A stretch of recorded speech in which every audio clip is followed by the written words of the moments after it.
presents are wrapped or going to be unwrapped here very soon. Stockings are hung, trees up, one of. Welcome to the season finale of the Wise Guys Sports Show. Michael, it's all come down to this. You know, it's crazy that we're here already. It doesn't feel real, but we've been talking it's about here. the holiday free-for-all really since we started talking about it right around right around Halloween. Mm-hmm. And now after tonight, we're off for a month. I mean, Well, one of us is. Well, yeah, one of us is. I mean, I've got no problem putting this up now, but after tonight, we're off for an entire month. Exactly. We're going to take well, I got 3 weeks. Because there's something else that's coming up. We'll talk about that, and you put it up next Sunday night, 8:30. Alex and I will do a Big Rican Baseball Hot Stove special. Only the second Big Rican episode of the year, and the final Big Rican episode of the year. So, and we'll talk more about that in the second half, because the second half is going to be basically party time. We're not doing a hat trick tonight, but we are going to actually. It is going to be some news. We're going to definitely have some fun in the second half. We'll be all business the first half. We're certainly not going to go until 2.5 hours. We're not going to go until 11 o'clock tonight. Did you just compare our show to a fucking mullet? With this crowd, it's not that you'd be wrong. I just want to know if we're finally just saying it out loud.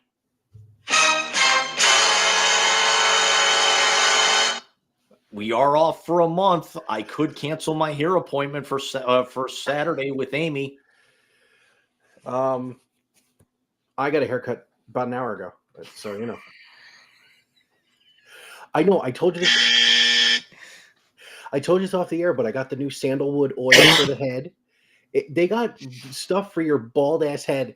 Like, shut the fuck up. No, it's because the funny thing is, go ahead and finish your story, and then you just triggered something about me with sandalwood. They've got the stuff for the bald man's head like they do for the fucking beards. It's wonderful.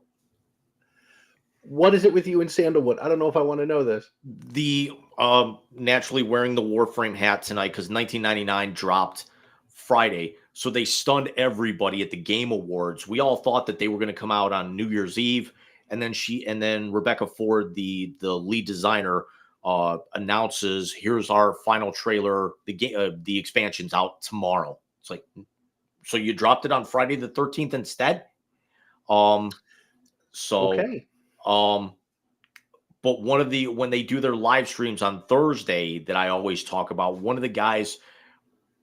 The only guy that's actually in the regular rotation, because they have two of their community team go on and play with the community on Twitch for 2 hours, and somehow, some way, Sandalwood came up, and it's been a running joke with him for about the last 6 months, to where they went over to a game convention in Germany. They went to Japan, and now they're actually saying that they're experiencing sandalwood shortages. So anytime somebody brings up sandalwood, now I'm going to have to actually go, message him on Threads in a little bit. So the bottle is that big. You can't blame me for this shit. Although technically I've had 2 bottles because the one got stolen. I was watching back some of our old clips. When you actually said that, it made me think of when you were talking about 5-cent beer night.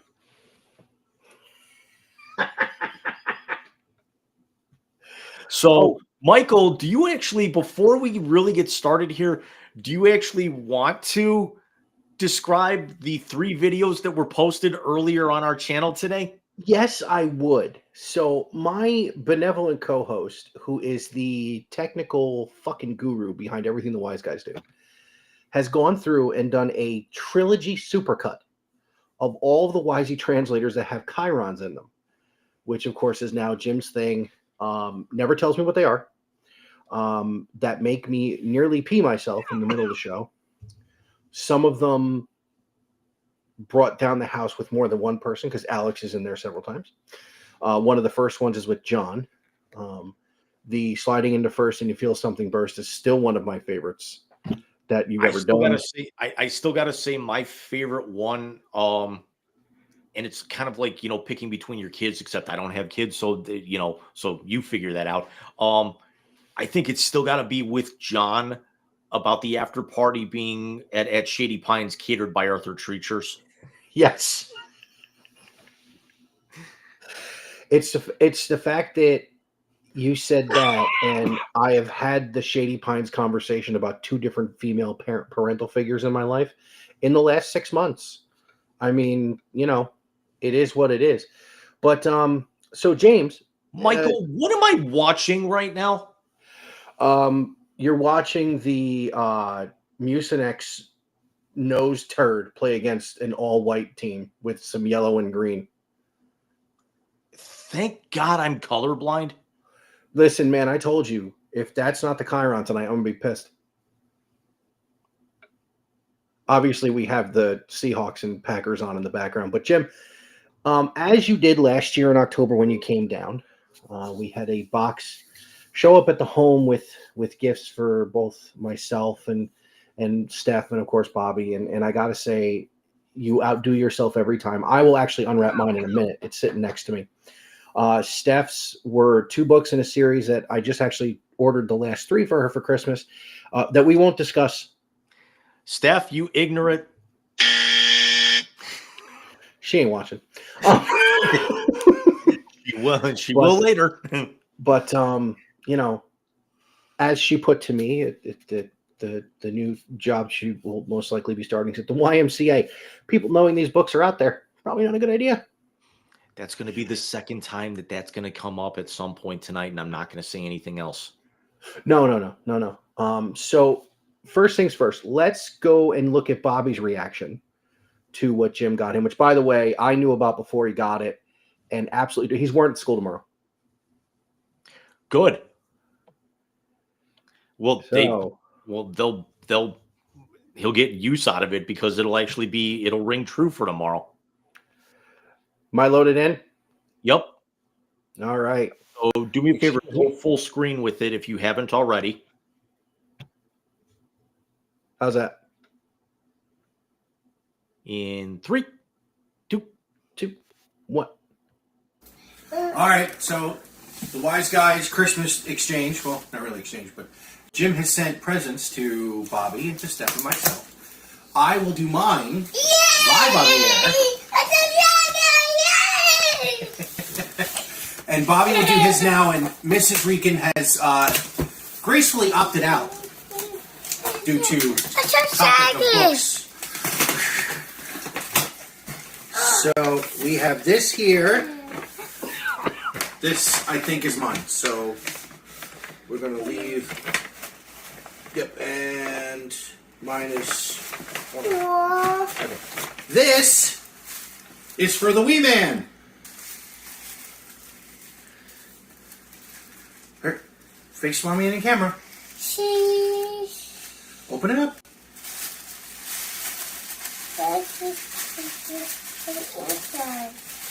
Look at this. What's it say? Did it say Cleveland basketball? Yeah. And on the back, it says Cleveland that I love. No, the rest is for mommy and daddy. All right, go look at mommy and say, "Go Cavs." Go Cavs.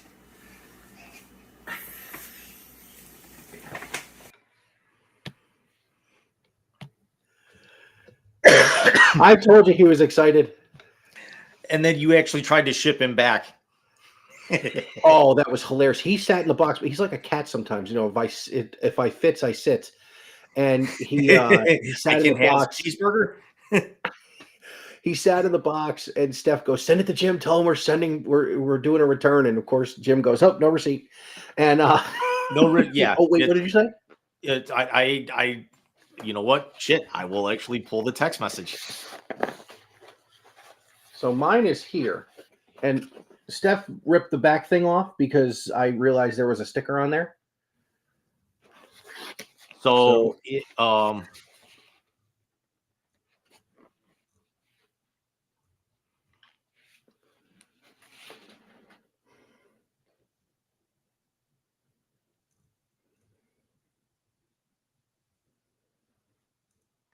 That's not it.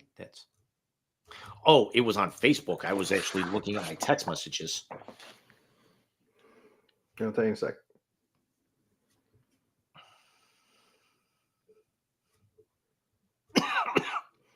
Nope, no returns after 45 days without a valid receipt. I said, oh, and then I said, oh, wait, that's marriage. Kids are store credit only.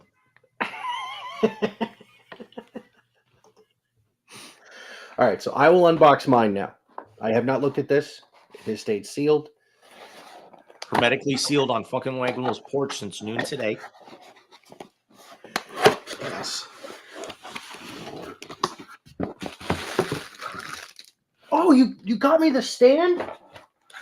Dude. That's just part of it. I know it is. That's awesome. Thank you. Welcome. And I've talked with Mrs. Rican that will clamp onto it to a TV table, so you have also no worry about him running into it. Oh, that's phenomenal, dude. Thank you. Welcome.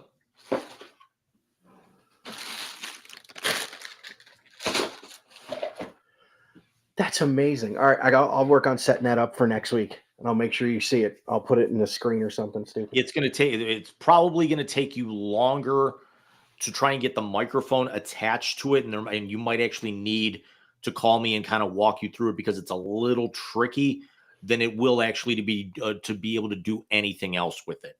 Oh, dude, thank you.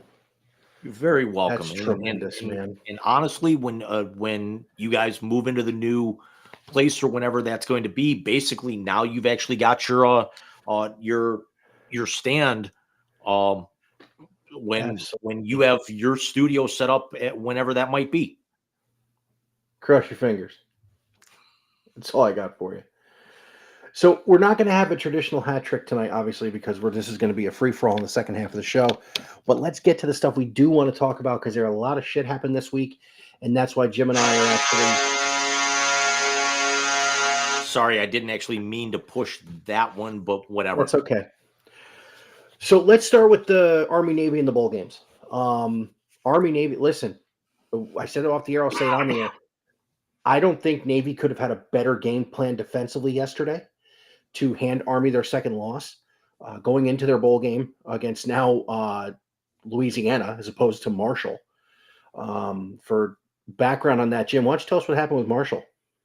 So Marshall wins the Atlantic Sun Conference, and after absolutely annihilating, I'm trying to remember who it was. Might have been Troy. Don't quote me on that. But absolutely annihilating in the championship game. And then their coach is leaving, and a whole bunch of their players then ended up opting into the transfer protocol. And we can talk about that here in a second. And then Marshall says, sorry, we're not in a position right now to be able to attend this bowl game, and opted out, ending their season. So for about a good 6.5 hours yesterday, Army didn't have a bowl game, was wondering as a conference champion if they were going to get their bowl game canceled. That's ridiculous.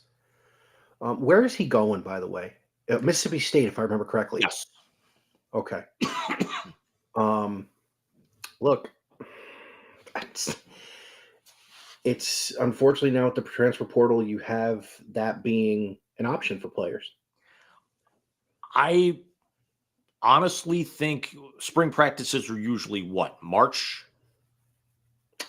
Yeah, March, April, because the spring games are normally in April. So they actually, if they're going to actually start setting this up, kind of like modeling it by the like the pros, considering now they're going to be ending the week before the Super Bowl, it seems, or they'll be in mid-January, where the Super Bowl, where the NFL playoffs, I think, will be starting the following week after that. Listen, you can't enter the transfer protocol, or if you do, you have to play your bowl game, or you have to sit out. I mean, they need to regulate this. That we saw it last year with Kyle McCord. We saw all of those guys decide to sit out for Florida State after they got slighted in the CFP last year. Marshall now completely decides half their team's not going to play and enter the transfer protocol after the coaching change, and and is basically now left the committee scrounging for an opponent to play a very worthy Army team. Shit's got to stop, man. You know where I think they need to change it? You can't go into the portal till after bowl and CFP season, because the national championship game is the night after the NFL conference championship games. So it's our debut episode back the 19th of January is conference championship Sunday. So we can do a Super Bowl preview that night, but then we're also previewing the championship game the next night on the 20th. And of course, my birthday is the 21st. Not that we're going to celebrate that or anything, but yeah, they've got to do it after that. Piggybacking on that, that's the divisional round, because remember the Super Bowl is now, with the schedule and everything, is in early February. So I want to say the Super Bowl this year is going to be around Valentine's Day. it was either the 2nd or the 9th, I think we did, but the 20th, the 26th would be the week off. And then the 2nd, maybe it's the 2nd Super Bowl. If not, I think it's because January the 11th is wild card weekend. Because every team after tomorrow, every team's only got 3 games left. So you figure we're looking at, first week of January, wild card, then divisional, then conference championship, then the week off, then the Super Bowl. So yeah, I think you're looking at first or second Sunday in February.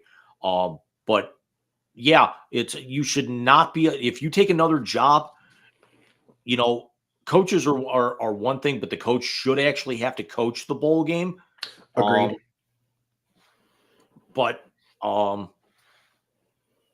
Or if they don't, or if they opt out, they should actually have to forego their salary for that game or whatever bonus that bowl is going to be paying those teams. Agreed. And then, if the players opt out, or enter the transfer protocol or something like that after the regular season, if they've been elected to a bowl game, make them play the bowl game. You got 53 guys that you can suit up. I think in college you can suit it's a little bit larger than that. You can suit like 70. I think it's like 80. So you can suit 80. So you're not telling me that you actually can't, for whatever reason, like if Travis Hunter, who we'll talk about here in a second, decides that, he doesn't want to play in Colorado's bowl game, dress him. I mean, even he's kind of a bad example here, but if he comes back, he's got to sit out like the first 4 games. Just so you know, both him and Shador, who have declared for the draft, are both playing in Colorado's bowl game. Obviously, Shiloh's a senior, so even though he's already declared, he's gonna play too. But yeah, everybody who was declared for the draft for Colorado is actually playing the bowl game. So good on him. And speaking of Travis Hunter, congratulations to the 2024 Heisman Trophy winner, Travis Hunter. And before you do that, I saw your face. Your face don't lie. Yes, Ashton Jeanty had an amazing season, and yes, probably should have walked away with it. But it's not like Hunter's not deserving. You're talking about the guy who, as a two-way player, won the Biletnikoff Award as the top wide receiver in the country. He won the Walter Camp as the Player of the Year. He finished 4th in touchdowns. He finished 5th in touchdowns, 4th in receiving. He played 1,400 snaps. Think about that. We as Cleveland Browns people take pride in Joe Thomas's record of 10,000 consecutive snaps. This kid in a college season played 1,400. Not only that, he was 8th in the country in interceptions. He was 7th in the country in pass breakups, and he had 15 overall touchdowns between rushing, catching, and then he wins the Biletnikoff Award. And a kid from San Jose, whose name is eluding me right now, finished 1st in receptions, 1st in touchdowns, 1st in targets, 1st in receiving yards, and 1st in yards after catch, where Travis Hunter did not finish in the top 3 in any of those categories. Not disagreeing with you. But at the same time, and here's the other aspect of that, and yeah, I'll play it. It's a media award because of the guy that he plays for, and the fact that he's playing in a bowl the week between Christmas and New Year's, where the guy who should have won it without him they've got a buy-in. They've got a legitimate look at a national championship. I agree with you 100%.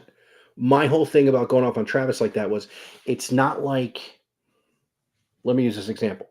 It's not like if they would have given it to Tua the year Kyler won, only because Tua went to Alabama. Hunter had a great year.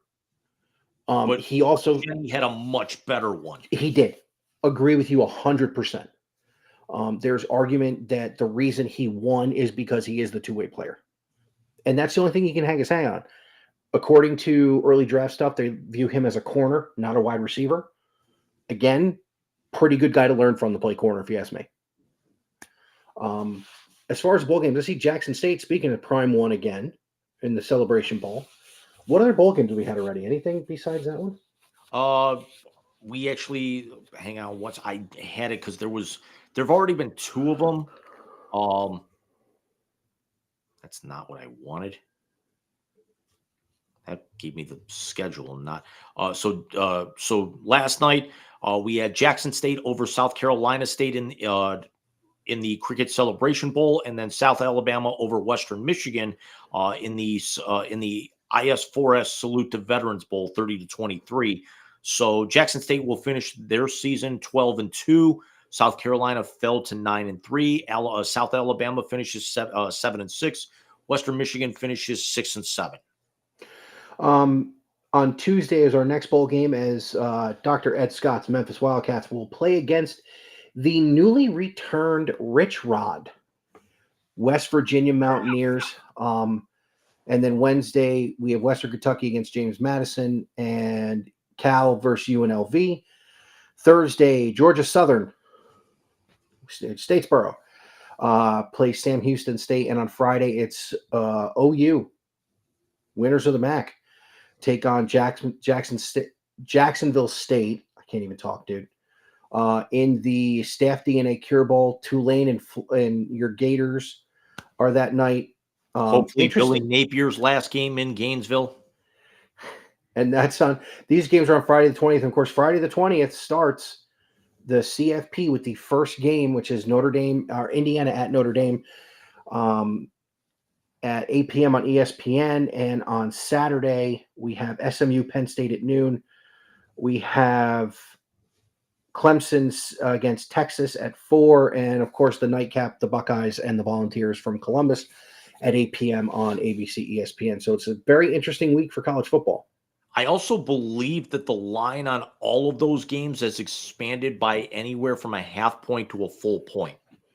Yeah, they're going home favorite heavy in this round. And now I think actually Florida went from, I want to say, was a 7 to a 14-point favorite in that game. I have no idea why.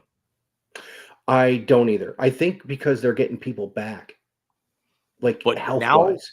But now we actually come to the fun part, because after tomorrow night with Monday Night Football, we're going to have a bowl game just about every night. Thursday we don't have one, but we've actually got a great Thursday night NFL game. We've got Denver and the Chargers with certain playoff implications there. We'll talk about the NFL here in a couple of minutes. But we have football every night this week. Yeah, we do, and it's going to be an interesting few days, especially when you're talking about going into this 12-team playoff starting on Friday. But yeah, we got Tuesday, Wednesday, off day Thursday, and then Friday, Saturday, and I think maybe there's a bowl game Sunday. And then we got the week off, 10 days off, because the next round starts on January 1st. So it's going to be interesting. We'll have a lot to talk about on the 19th when we come back and we're previewing the championship game. We're not going to have a bowl game on Sunday because that's going to be week 15 in the NFL, because they've got an absolute bonker schedule. So we'll talk about that in a couple of minutes. That's right. But Michael, do we want to talk about one of the other topics, or do we actually want to start some of the fun a little early? Let's do some of the fun. All right. So Michael and I kind of had a little bit of a straw poll out there. We kind of, a staple of the holiday free-for-all, we go back and we watch some of our classic Wiseies. some of them started originally with the Wiseies, but some of our favorite off the rails moments. So what we're going to do here is we're going to take about 5 or 10. We're going to take maybe about 10 minutes, if not less. And we'll play the clip for our honorable mentions. And then in the second half of the show, we're going to count down our top 5 sprinkled throughout. So we'll do all 3 of the honorable mentions here now. And I certainly will announce what they are. As I'm trying to get the first one loaded up here.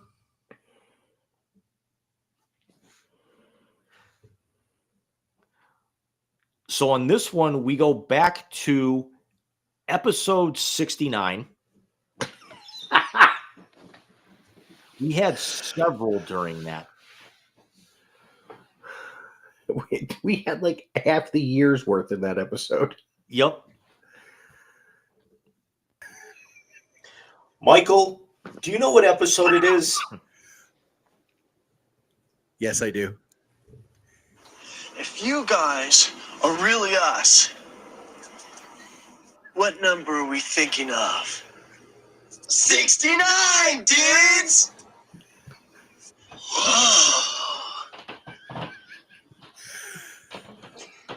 James, we are closer to 50 than we are to anything else. We should probably have grown up by now.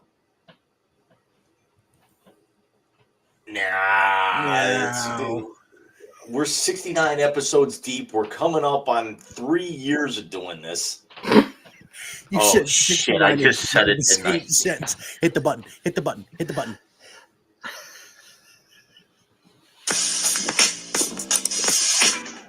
Holy shit. We're going to hell. Like, quickly. And God forbid the third one gets here, because then it's really going to be gone. What comes after 69? Mouthwash. Get out. Explain that one to Bobby tomorrow morning. Oh, yes, because I want my wife to scream at me for an entire day. What the fuck is wrong with you? What number you want to wear? 69! Take the number 69! It's hilarious! Is that number taken?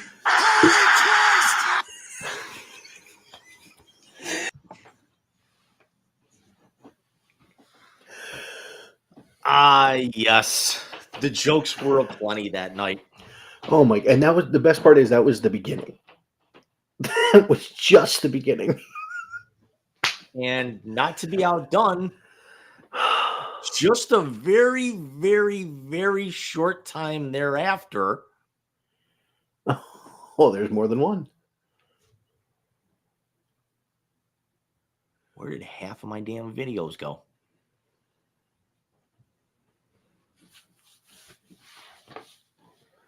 Okay, as something's not coming up properly, I will go back to episode 64. Alex was with us for this one. And what better way to start the show than completely stripping the studs off the wheels? Yes. We have one of our special guests, one of the YZ Elite, and dare I say, well, we'll leave that part for after the fourth member of the quartet gets here. Our buddy from the Windy City of Chicago, Mr. Alex Reese from the Row 7 podcast. Alex, been a minute, bro. How you been? Life is good, man. Life is busy, but here I am. I'm ready for the show. I'm ready. Oh, dude, you got no idea. Locked in. I will ask you this question. The vibe in Chicago seems to be a little bit better these days. With the final figuring of what the fuck the front office is going to do. It feels like a relationship with a significant other that just has like bumps. It's like, I guess, going on a flight and experiencing like the plane cruising for a little bit, and then next thing you know, you just hit a boatload of turbulence, and then it's cool again, and then turbulence again. That's kind of what this ride has been here in Chicago. I'm glad you made the analogy, because the only single one in this room, but the turbulence thing, I totally get. You've been on one fucking flight, dude. When I flew out of the Clit, it was the second we hit the Kentucky-Ohio border. It was turbulence for 45 minutes until we got to Cleveland. Hey, Alex. Yeah. Now do you see how it's going to be tonight?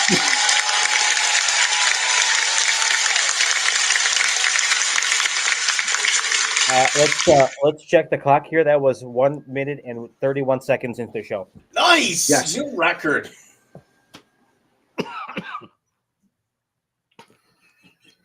I mean, it wasn't quite a minute 31, but it was real damn close. See, here's the thing. Do we understand that that was the clip of the year in 2021, and we are still coming up with stuff in 2024? It was our first entry into the Wisey Hall of Fame. I know. And obviously, if we've got legs with that joke 3 years later, it's there for a reason. Later on in that episode, 2.5 years in the making,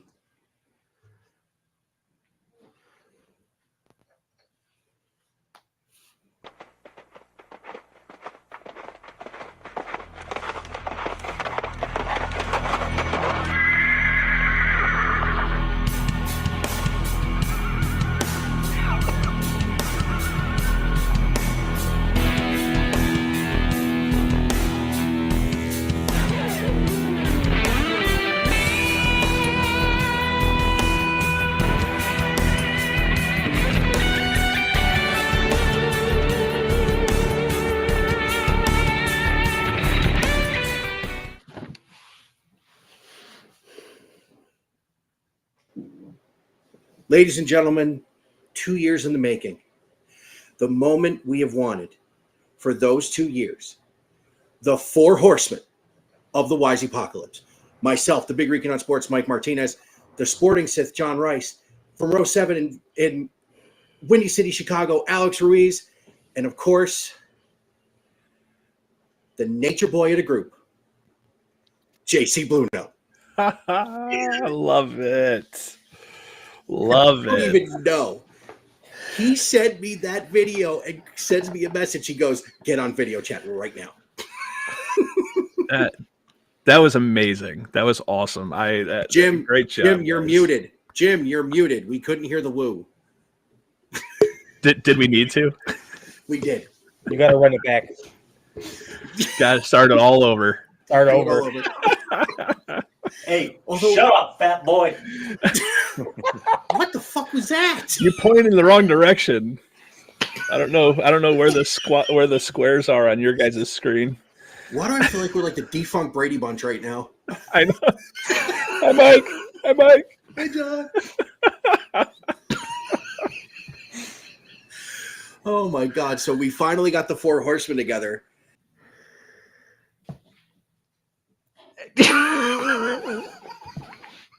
I can't even with that one. Just right. Hey, Mike. and the fact that that was the honorable mention and missed the cut of the 4, the 5 that we're going to bring you in the second half of the show, just shows you we didn't have many, But they were good. Yeah, man, we're the ones that we had. I got to be honest with you. When I gave you the 5, I forgot about Turbulence. I mean, obviously one of them, it holds a more special place to me because of the guest we had on. Yeah, Um, and you'll see that in the second half of the show. I guarantee Yeah. that. But yeah, that's too fucking much. And here I thought we didn't have, like I said, we didn't have many OTRs this year because this was, of the 3 years we've done this was the most content filled year. I mean, you think about the year in sports, it was so content heavy with the things that went on that we chose to talk about, that we were talking about how we wanted to trim the time of the show, and it just never worked because there was so much to go on. And that's possible, and that's part of the reason why we ended up making the move to Sundays, because we had to force ourselves to get that show down from doing nearly 3 hours every week. We're still doing 2.5, but I mean, at least we're able to start a little bit earlier. Yep. My only fear is that with some of them, with some of the clips that we're going to play tonight, and some of the music that's going to be played, I'm going to need a month off to edit the damn show. Probably. But let's get back to the front end of the show here. Let's do a little bit of MLB free agency. As we mentioned before, next week Alex and I will do a deeper dive into that on the Big Rican YouTube channel with the Big Rican Baseball Show, the 2024 Hot Stove Extravaganza. But a couple things I did want to touch base with you. Obviously, last Sunday when we were doing the show, the biggest deal in sports history was announced. The 15-year, $756 million contract that Juan Soto signed with the New York Mets.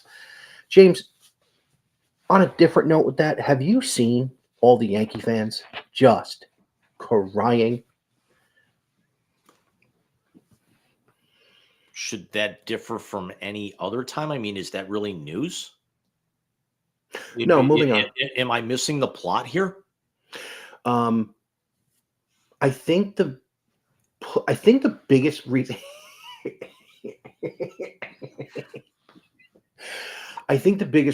I was so hyped about that move isn't that Soto's a Met. I think a lot of people thought he was going to end up with the Mets anyway, or he's going to stay with the Yankees. Either way, as long as he doesn't go to the fucking Braves, I didn't care.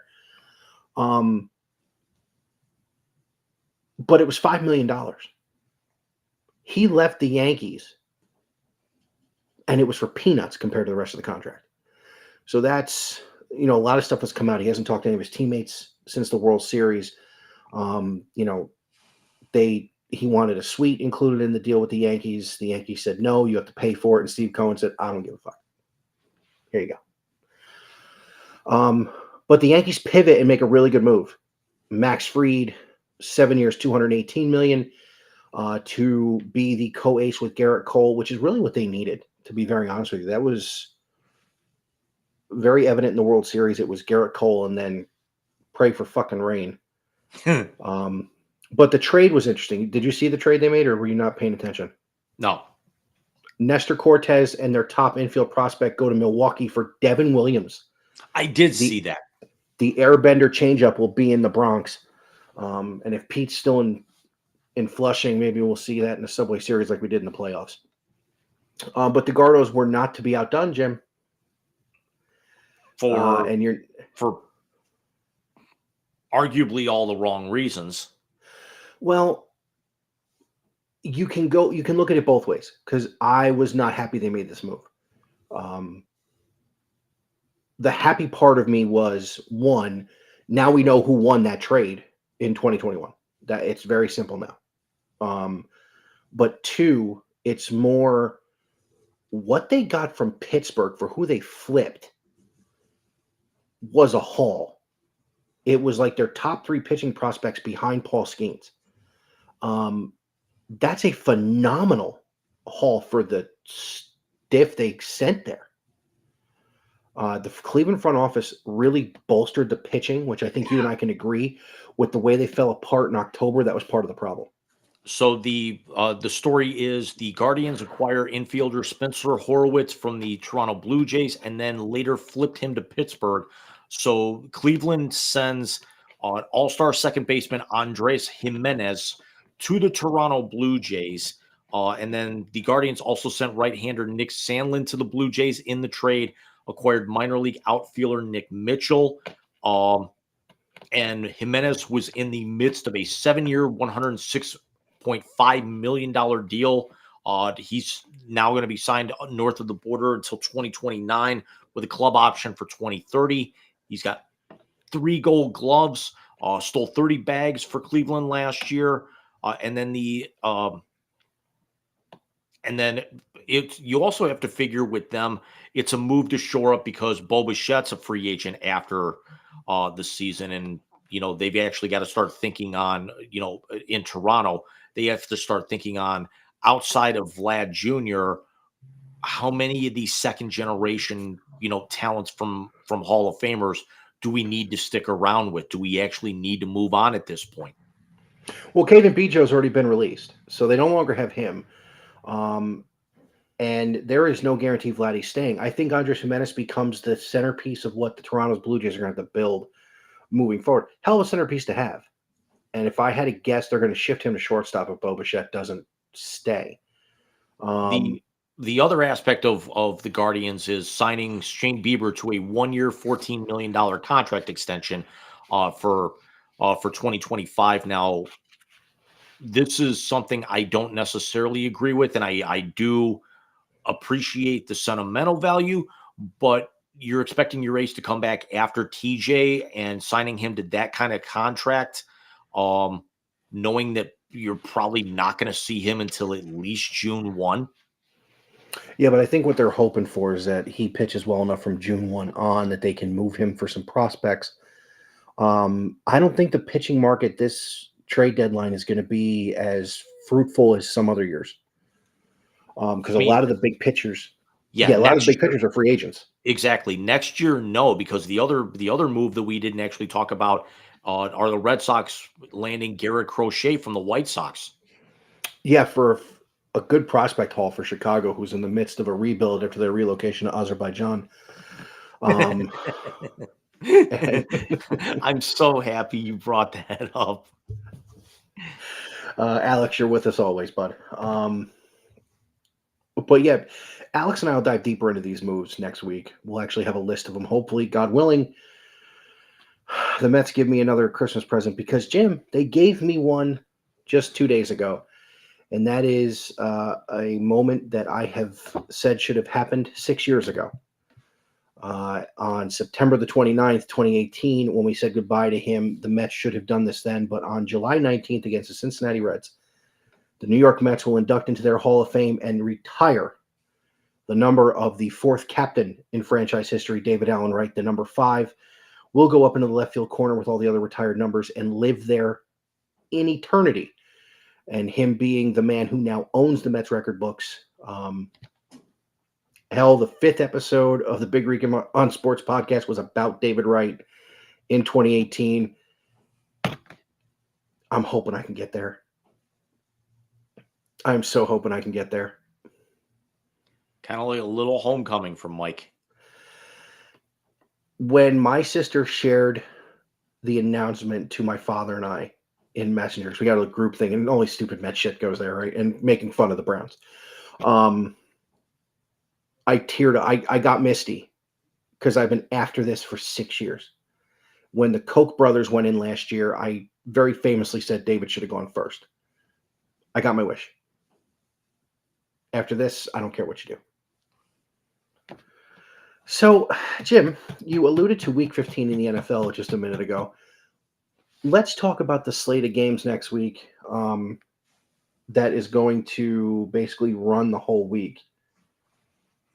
So we're going to have, as the Sunday night games are closing out now with about 3 minutes left in the first half, Green Bay's up 17-3 on Seattle. I want to say Green Bay with a win would clinch a playoff spot, if I'm not mistaken, as there's an interception from Geno Smith. And why are you running this out? Would have better. I never understand why guys actually take the ball out. Just actually stay down because you're going to get better field position anyway. So you actually lost 5 yards from where the touchback would be because you decided to actually try to envision that you're going to have blockers to go all the way. Yeah. But we've got Monday night. We've got a Monday nighter tomorrow. Naturally, 2 Monday nighters. We've got a doubleheader tomorrow. We've got Thursday. We've got Saturday games on Fox. We've got 12 games next Sunday. We've got Monday night, and then we've got 2 games on Christmas on Netflix.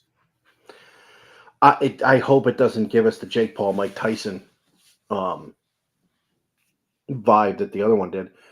But I don't see that because you're not going to have 45 million people trying to tune in at once. That's true. But real quick, Thursday night you have Broncos Chargers, which has playoff implications after the Broncos at 9-5, Chargers at 8-6. Chargers will get the Broncos would clinch I think they would clinch a wild card spot with a win. Not bad for Bo Nix, huh? Who, quite honestly,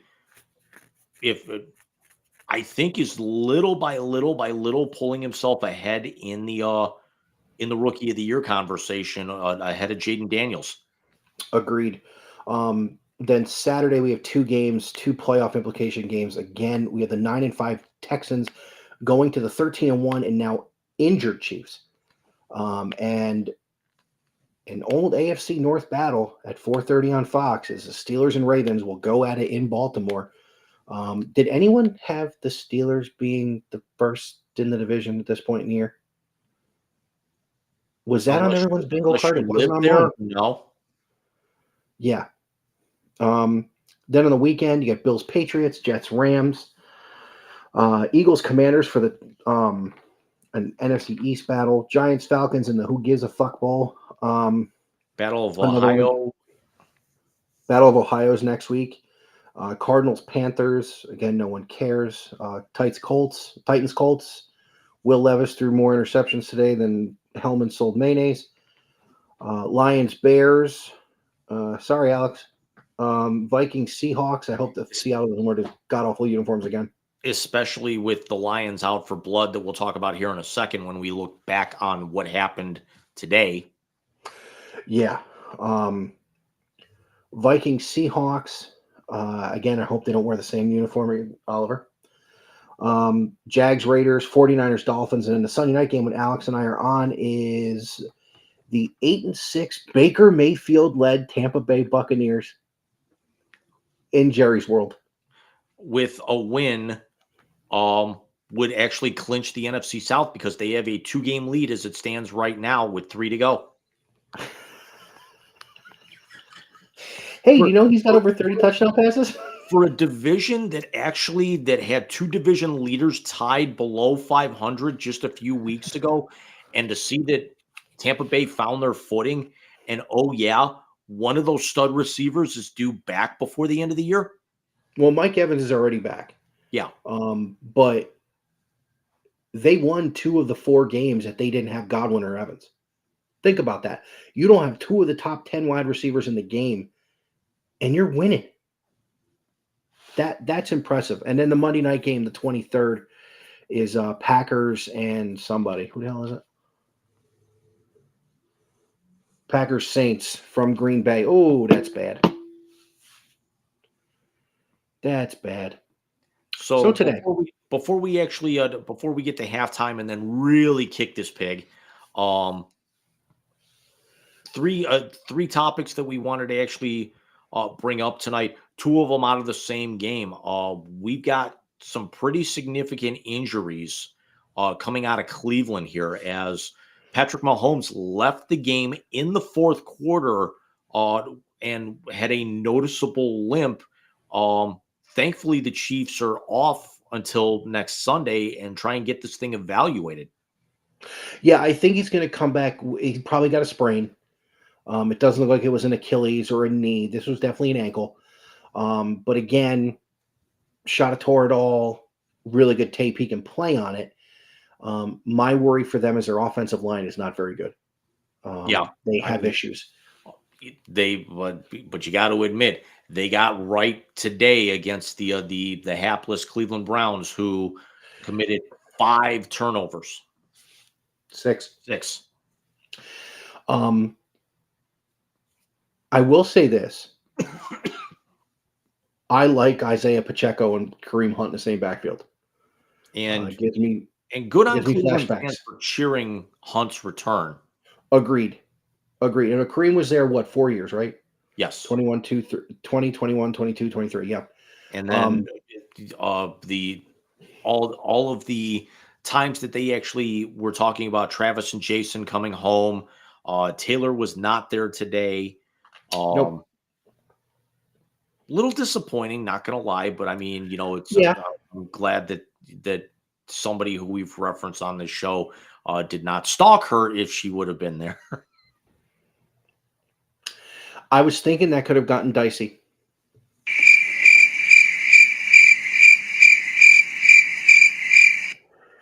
Who could we be talking about? I don't know.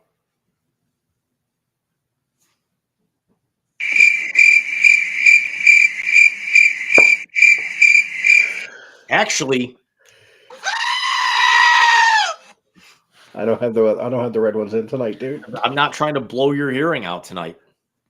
And you know what? Here, side note, you can't. The Beats app can't go on the Chromebook. It only goes on the mobile. Do you know how pissed I was?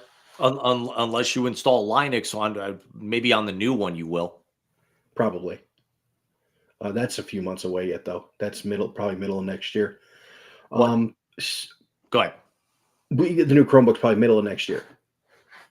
But yeah, so interesting week coming up. I mean, then remember, as far as going 16, 17, 18, the Steelers are in the middle of their juggernaut part of the schedule. If they run the table the next 3 weeks and up 13-4, is Mike Tomlin coach of the year? No, because that's going to come down to either Dan Campbell or Sean McDermott. And after today, you might have to lean a little bit more towards Sean McDermott, who went into Detroit, who had won 11 straight and hung 48 points on them. They did. That was a great effort by the Bills. A great game all around. And Josh Allen, I'm sorry, all due respect to Lamar Jackson, to everybody else. Josh Allen's name is being engraved on the MVP trophy as we speak. He basically 100%. 100%. I don't like giving MVPs away early, but yeah, it's done. It's done. But we had one other piece of information to wrap that out that came out very late, and yeah, it's definitely not the kind of news that what more could happen to this franchise this year. It is a gut punch to everybody who loves this guy. And that is that Kevin Stefanski announced that the Honorable Nicholas Jamal Chubb is done for the year. A broken foot in today's game against the Kansas City Chiefs. I mean, we know he'll be back, but that was his last game in a Browns uniform. They're not going to bring him back. There's part of me that thinks that they would, but the part of me that thinks they would knows they need as much goodwill as possible because they've already announced that Deshaun's the fucking starter next year, and these scumbag fucks. They've already actually announced that he's not going to be the starter, but he'll be able to compete for the starting position. Mary Kay said the thing I sent you today. When I asked you, please, can we go ham on this? Can we stop? Can we pump the brakes a little bit about taking anything that woman says at face value? I've worked with her in the past. We give Grossi shit for the way Tony Grossi from the Cleveland Plain Dealers shit for running Baker Mayfield out of town, even though he is certainly not a Watson apologist. Mary Kay Cabot, I hate throwing shade at other reporters on this show. She's a cheerleader. She's a shill. She's a shell of what she used to be. I say to get rid of her and give Natalie the job. Get somebody in there who can actually do a reporter's job, not an ass kisser's job. Yeah, but the difference is Natalie's actually working for a team that's entertaining even when they're not good. Do we really actually want to break Natalie's spirit by having her cover that team instead? Good point. I wouldn't want too much respect, and we like Natalie too much. We do indeed. I will say this, and it's going to be a little tongue in cheek, and it's going to be a little Chandler Bing. Hey, Baker's got 32 touchdown passes this year.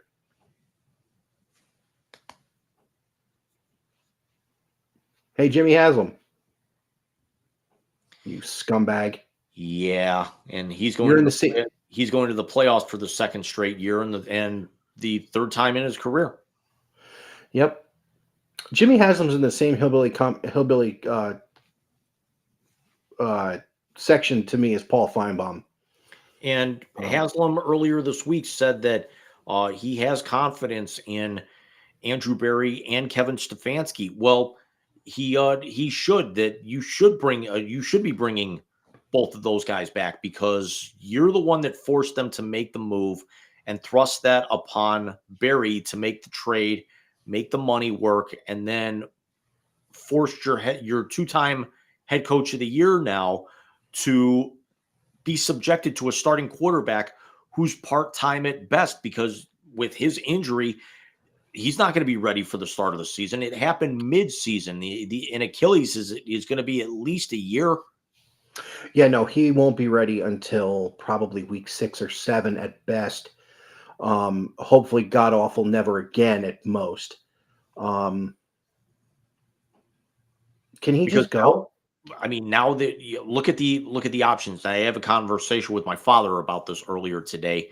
That if he comes back and competes, if he wins the job, he wins the job. You're going to be paying the guy either way. Or do you draft his? You know, what do you do with Jameis? Certainly, you got to try and bring Jameis back. Or do Well, you got to draft his replacement. and you got to draft his replacement. Absolutely. So Now, there's only 2 years left in that deal. Is it? There's only 2 years left in that deal. Is it going to be near the top of the draft? You know, are you going to actually use that first round pick, or are you going to use that first round pick on an offensive lineman? You know, because your line right now is Swiss cheese and getting old very quickly. DeJuan Jones did not turn out the way that we expected after another year. They're god awful right now. Batonio's only got a couple of years left in him. Ethan Posick, as good as he is probably going to be looking elsewhere if things don't get turned around in another year or two. But again, what do you do with the guy who we won't name? Because right now you're paying for him either way. Do you actually, you know, do you draft his replacement and make him compete for the job? And then even if he doesn't win the job, you're still paying the guy all that money to sit on the bench. You're not going to outright release him because you're still going to owe him that money. Do you actually have him sit in a backup role and say, hey, trade me, knowing that nobody's going to take on that contract, and then say, okay, we'll release you. You can go wherever you want and finish out your career. Some of that guaranteed money, yeah, you got to give some of that back to us. He won't ever do it. No, what they should do. But you got to help us. What they should do is they should draft his replacement. They should not draft his replacement this year. Draft the O-lineman. You retain Judy. You still have your good wide receivers. You draft one late in the draft if you need to. And you give him no fucking excuses. Maybe a second, maybe you use your 2 on a quarterback. Because it's outside of realistically Cam Ward, Jackson Dart, and maybe 1 or 2 other guys. There's no first round talent at the quarterback position, which is a far cry from what we actually were saying at the start of the year. You know, yeah, Will Howard's not going to be a first round pick. No. Kyle McCord's not a first round pick. We're talking. I don't think McCord's coming out. Backups. Yeah, I don't think McCord's coming out. Howard is coming. I think Will Howard in the right situation would be serviceable. In the right, I'm going to use his name, but you'll know what I mean. Like Baker. Baker needed the right situation. And look at him. He's flourished the last 2 years in Tampa to 100. You say Will Howard, I say Will Levis. It's not going to cost you a top of the second round pick for Will Howard, though. You can take a chance on a guy and let him compete for a job in day 2, maybe even day 3. Unlike Will Levis, who again needs to stick to the Mayo commercials as opposed to playing quarterback. What is it about Kentucky quarterbacks? As we got a little bit of a brouhaha heading into the locker room now. Oh, good. Fighting in Seattle. So it's the puke green against the... It almost looks like a Mucinex tablet against a friggin' Alka-Seltzer.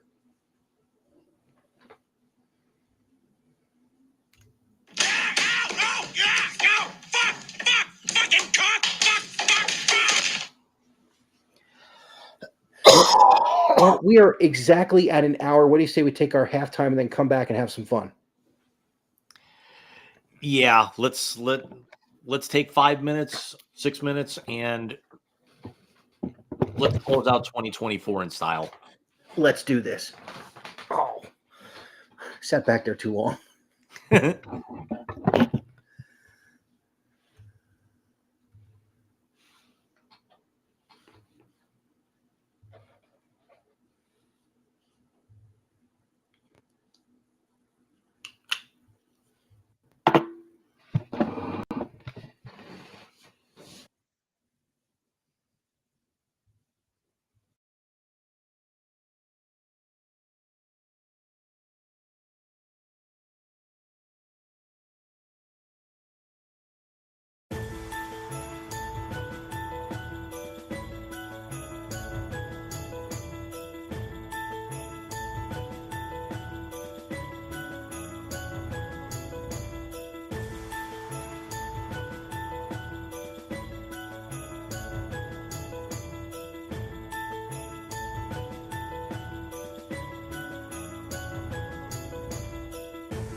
And welcome back to the final segment of the YZs for 2024. Well, this should be fun.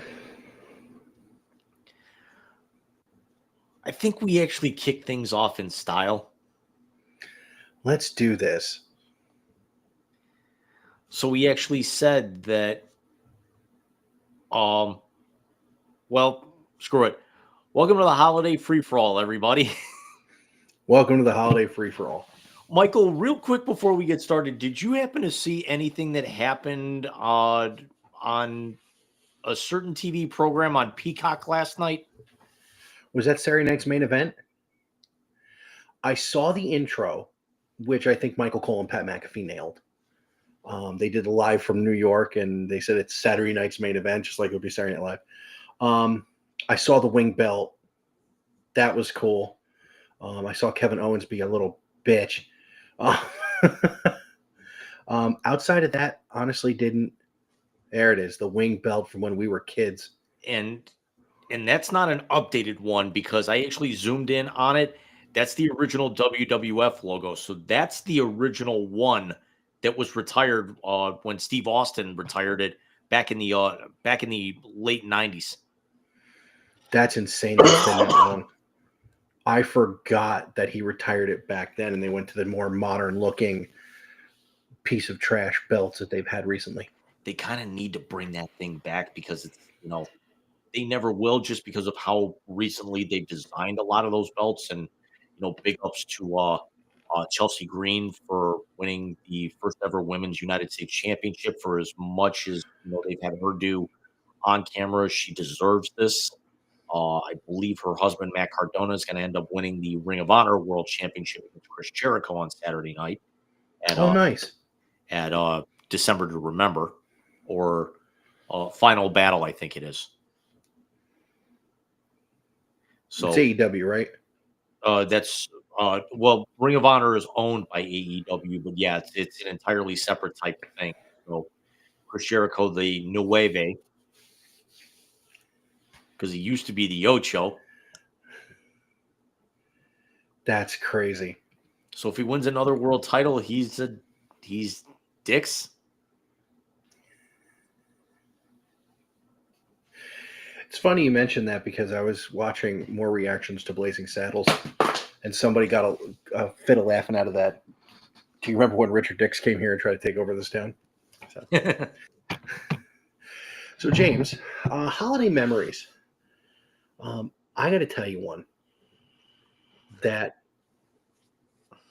I find hilarious, and I'm going to go back to the pandemic. And this is one I hope my older two children watch. But, we had a period of time when I didn't see him much. And Zachary was dating a girl at the time, and he had said that him and his girlfriend were coming down. And I see the car pull up, and my oldest pops her head out. And we got a great selfie. It's all of us. And this is when Bobby was, in belly. So we were actually all in the picture. What about for you? What are some pretty good ones that you've had? Just all the Christmases at my dad's mom over the years. The food fight of 1984 is always a good one. Did someone do the Belushi? I mean, I was 6, so I don't remember a ton of it. All I do remember is, that somebody went to throw a roll, it hit the wind chime falls off the chandelier, falls under the cranberry sauce, and then all hell breaks loose, to where I believe either my brother or myself got taken hostage upstairs. Only you and Frankie. It is what it is. Here's one. I had to have been a little younger than that. Maybe it had to be Christmas of 82. My uncle, who we lost just before we moved down here, remember when they used to do the big inflatables of like the different, you had the Knight Rider, you had Kit, the General Lee. Well, I was a big Dukes of Hazzard guy. Still am, for that matter. And he blew up the General Lee. Took him an hour and a half, if I'm telling the story right. I got up, saw that thing, jumped on it, fucker popped. My Speaking of godfather which, wanted to kill me. you need to go watch Eric Sims' new video from yesterday. What'd he do now? He gave Marika his credit card with $1,000 limit and actually said, go to Walmart and buy the most random shit that you can find. And they're going to, he tried to actually see if he could catch things or hit things. And there was a gigantic inflatable horse, Christmas horse, that was being used for catching. And I'm not going to say any more because, number one, I don't think I'm allowed to. And number two, what part of the horse was being used to catch by the time they decided? I can't even start with you. I'm halfway through the Trevor Bauer, Eric Sim Deal or No Deal game. Yes, that one was very good. What I actually like about the Eric Sim ones a little bit more is how much Marika fucks with him anymore. Oh yeah. First of all, Marika's just a kid. She's she's probably one of the more mature ones in that group, but she's still a child. That bunch. What's that? That's not hard to do with that bunch. Exactly, especially when you're that good looking and probably taller than most of those other guys anyway. Very true. Her thing now was that she will especially on challenges like in this one, not only was Sim trying to catch this stuff, but he was doing it with the pitching machine set up to 100 miles an hour. Oh my God. And as Sim is talking with the videographer and Kristen about this, she's loading a blitz ball in there and just going heads up while he's not even looking.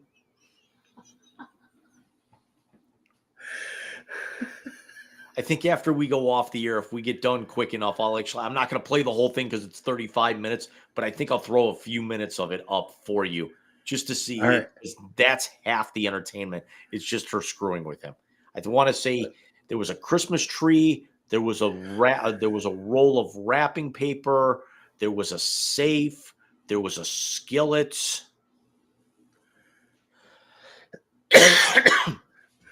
There was a like a kid's toy microwave.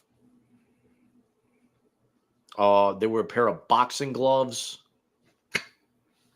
Yeah. That's insanity. So real quick before we go any further, I think it's time for Off the Rails number 5, Michael. Let's do this.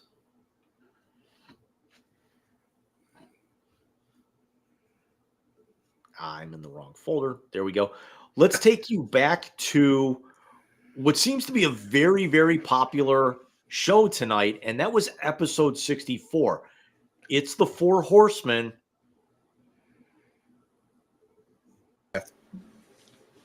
John, your opinion of what the Chicago Bears have done in moving Justin Fields and bringing Caleb Williams and essentially guaranteeing Caleb Williams is the number 1 pick in the draft. I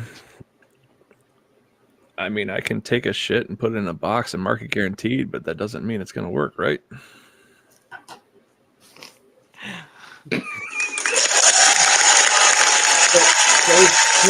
Save that.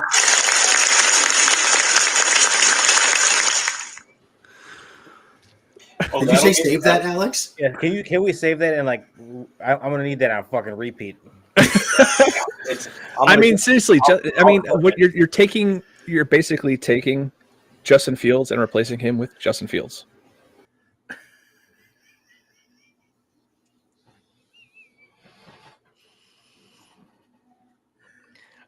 I can't watch that clip with the way that it's titled and not think of Justin Timberlake, and I'll leave it at that. Do you know my son had never seen that skit, and I sent it to him today? He never did. Hold on. Have you Zach, seen we're going to have Zachary. We're going to have some words, and yes, I did use your government name.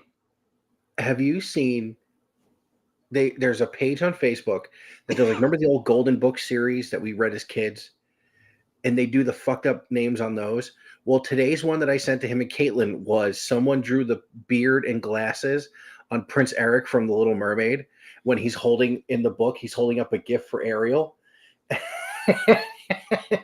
Somebody drew the beard and the glasses like Timberlake and what's his name? I almost called him Peralta from Brooklyn Nine-Nine. What the hell's his name? Andy Samberg? Yes. So someone draws the beard and the glasses on him, and it says Eric's got a special present for Ariel, and I almost pissed my pants. So, and I sent it to the two of them, and Zach's like, "What's that?" You should see the one I sent him a couple weeks ago. Hold on. You're lucky I don't actually have his phone number because I'd actually tell him step one is cut a hole in the box. But Timberlake going, open the So a couple weeks ago, I sent him a picture, and it's 5 panels. In the first panel, it goes, it's Batman. He goes, "Who are you?" And the next panel down is you see Batman and Robin in one, Iron Man and Spider-Man the next one. And obviously the MCU Iron Man and Spider-Man. And Iron Man says, "I'm you, but smarter." And then Robin says, "Who are you?" And Spider-Man says, "I'm you with superpowers." And then Batman goes, "Who's that?" The last still is Deadpool, and it says, "I can say fuck."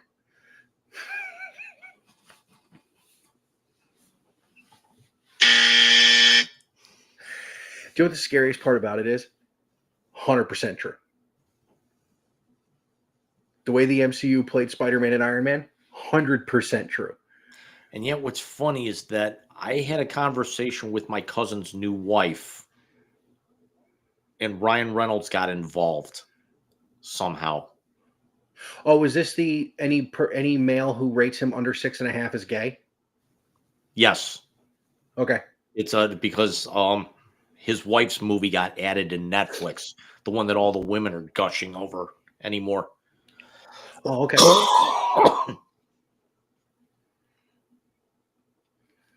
Sorry, I keep looking at, after last Sunday when we broke the Soto news, I keep looking at Twitter and whatnot for the Pete news. I don't think I'm gonna get it tonight, but whatever.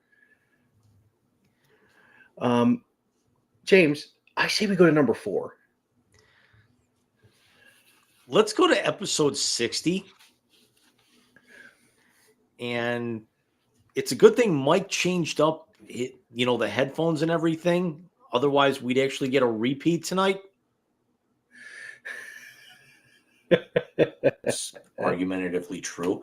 I guess there's like a custom goal horn, but yeah, 7-foot Lauri Markkanen comes out and drops the puck with owners Ryan and Katie Smith for the first one in franchise history.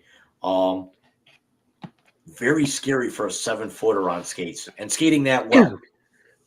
Well, I mean, look where he's from. Yeah, I'm that's sure he skated. Yeah, very true, but still. But full disclosure, Jim had said to me, he goes, "Oh, I watched Utah's debut." I was like, "Oh, how was it?" He goes, "Lauri Markkanen on skates." I went, "Wait, what?"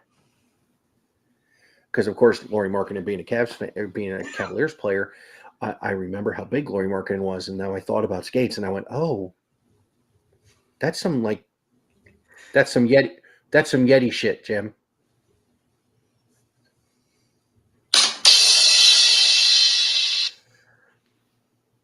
Ow. Wait, what was that?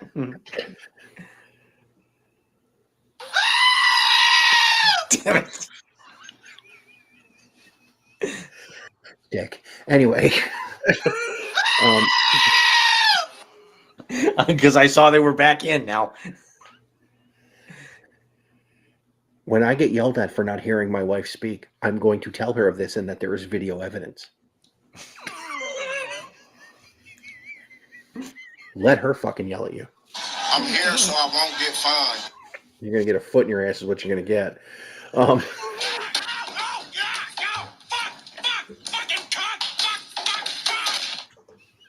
Do the couch.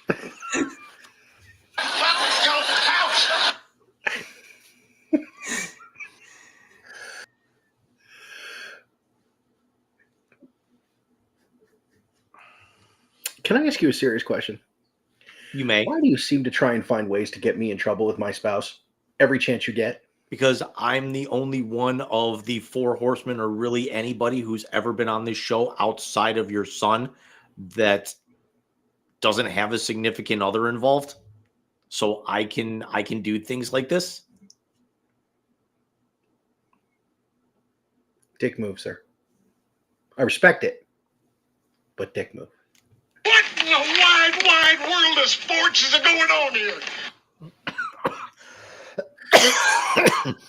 One of the many gems that got added to the soundboard here. I just thought of something. If John would have been able to come on tonight, John, I don't think he's heard. Oh no, he heard the one for the hat trick, because we've had that for a while. He's never heard the one for the blast. He hasn't heard the new one for the translator, because you added the other voice to it, and then the video for it in the interim. But dude, the tech stuff you've done this year has been off the charts. And I know we've been talking about stuff we want to do for 15 or for 25, excuse me. Oh my God. If we can pull some of that, especially what he was talking about with the multi-stream thing, that's going to be interesting. That's something that we're going to plan on for sometime in 2025. It may not be like right as we get back, but you know, a couple of my other favorites here, since we're going to fuck with the soundboard for a couple of minutes, our new favorites and our new go-to. Rusty cunt bucket. I mean, that one's gotten a lot of play in the short time it's been on there. It's basically now our answer for everything. You know, we heard Peter Griffin falling down the stairs. We actually heard Rick James a moment ago. The one that keeps getting more and more legs, and now remember on the Jim Rome show how there used to be Alvin's Mix? Yes. And this is now our version of Alvin's Mix, because every few months it just keeps growing and growing and growing.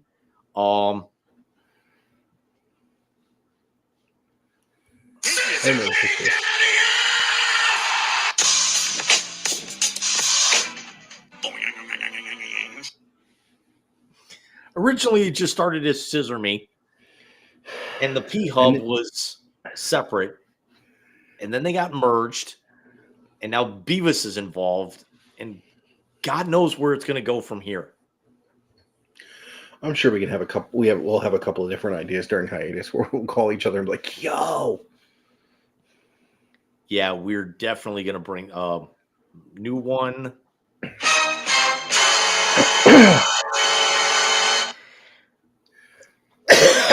And I also think partially might be Mike's personal favorite, just for how he reacted. That was beautiful. That was, I mean, just because it's on there and you didn't tell me you were pulling it. Like, you told me you couldn't do it, and then you actually had it. That was phenomenal. Well, originally I couldn't do it, and then I found an ulterior method to pull it, and I'm still amazed that I was able to get it that good. You know, it's a couple of others.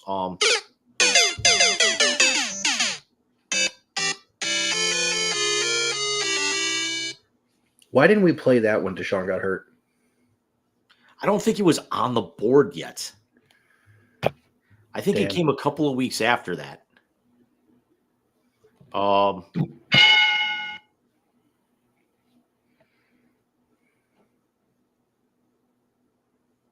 what she said. That got added this year.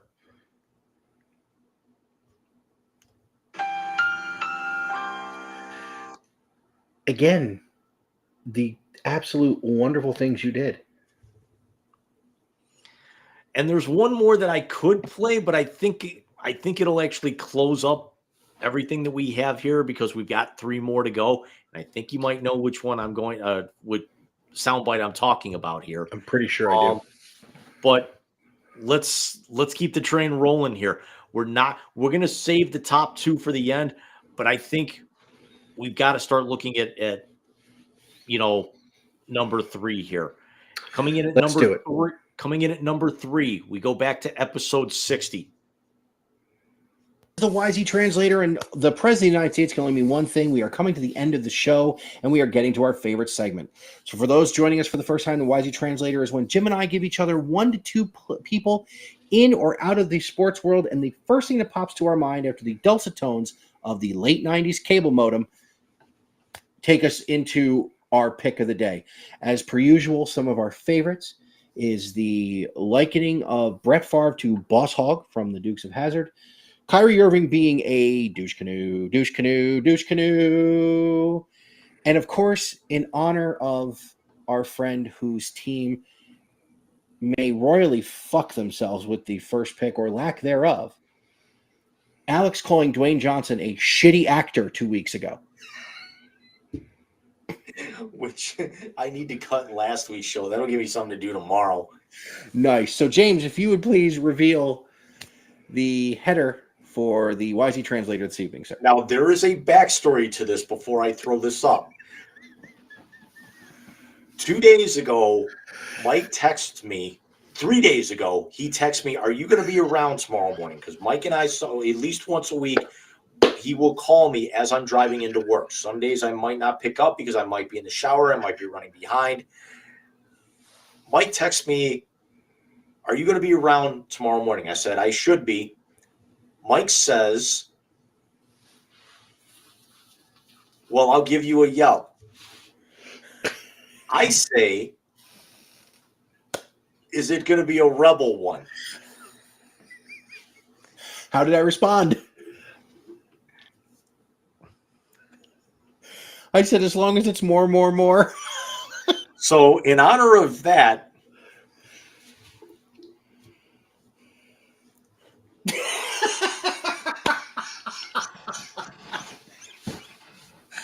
Billy Idol gets it. I don't know why she doesn't. Her name's going to be Julia Gulia. Oh, here we go. Now we've added the shut one up, thing. Barrymore. You shut your face, Barrymore.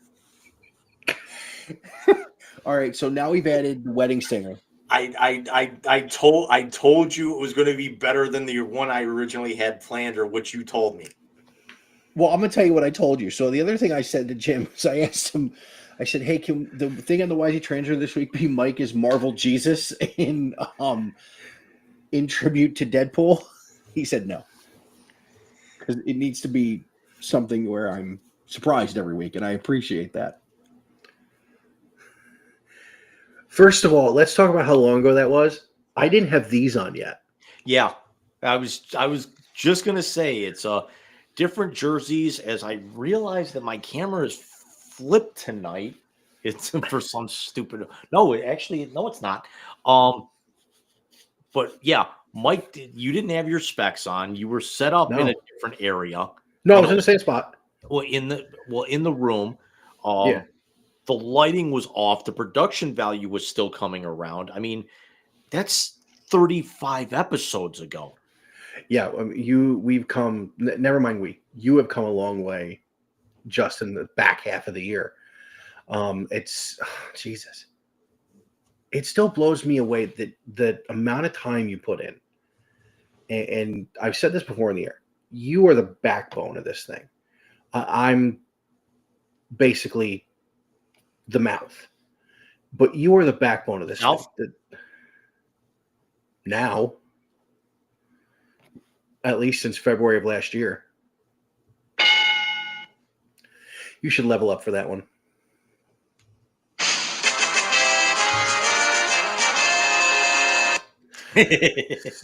Side note, Heather, the woman in my office, has that all revamped Final Fantasy game, including the 8 and 16-bit games. So she can't get past the 16-bit game. It's just too hard, even on the PS4.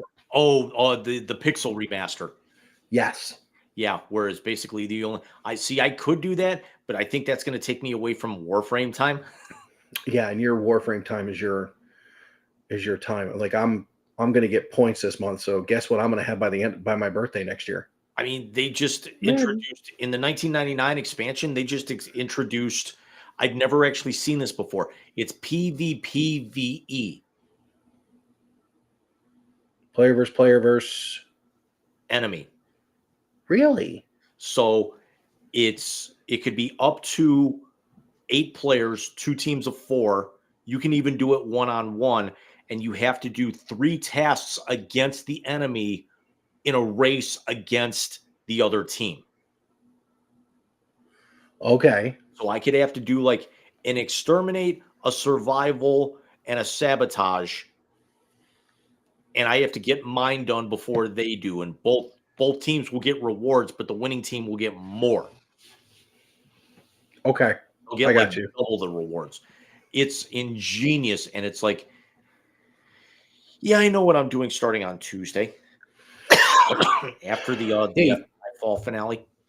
Yeah, you said that when it came out. I just didn't know it was to this extent because they didn't actually describe that until the developer stream 2 weeks ago. Wow. Well, should we get to number 2? Do you want to get to number 2? Yeah. This one was not that long ago. This one was only 3 weeks ago, and I think Michael knows where I'm going with this. Yes, I do. Episode 92, very, very close to Mike's heart, but we had a lot of fun with this.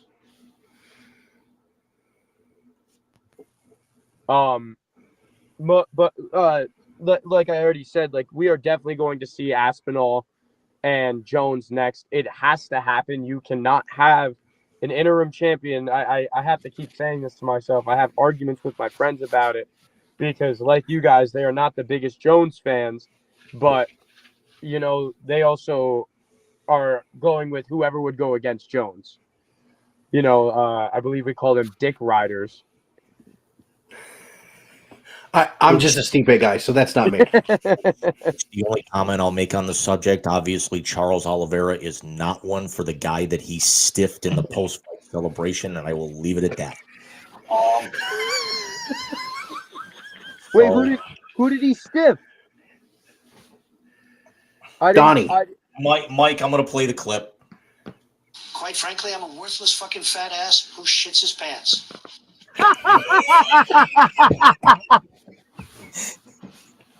Dude, oh, wait, I just want to add this now.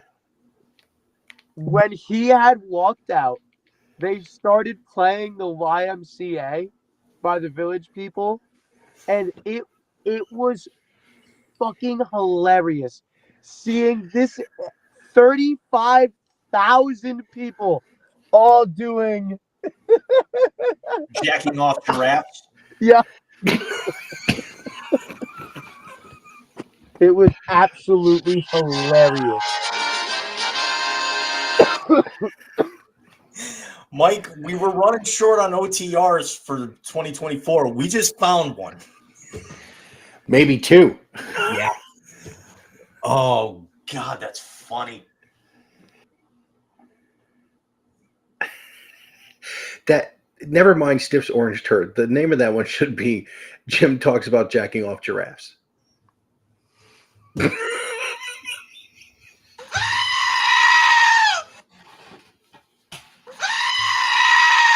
Now I'm going to kill your hearing.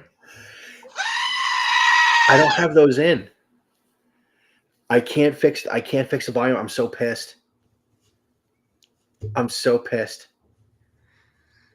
You know, it's weird because we had a Chromebook update, and then that's when that happened. I can't. The volume just is so bad in them. So, because Stefan asked me the thing, she goes, "How come you don't use your Beats ones?" And I said, honestly, because of this, because I can't control volume on it. The one thing I do actually note is that because I showed you my new ones earlier. Yep. What it was doing is that when it would be on the phone, I'd have to disconnect the Chromebook, or if they were connected to the Chromebook, I'd have to disconnect. You know, I couldn't do one at the same. I couldn't do both at the same time. Well, earlier I had something playing on here and then on here.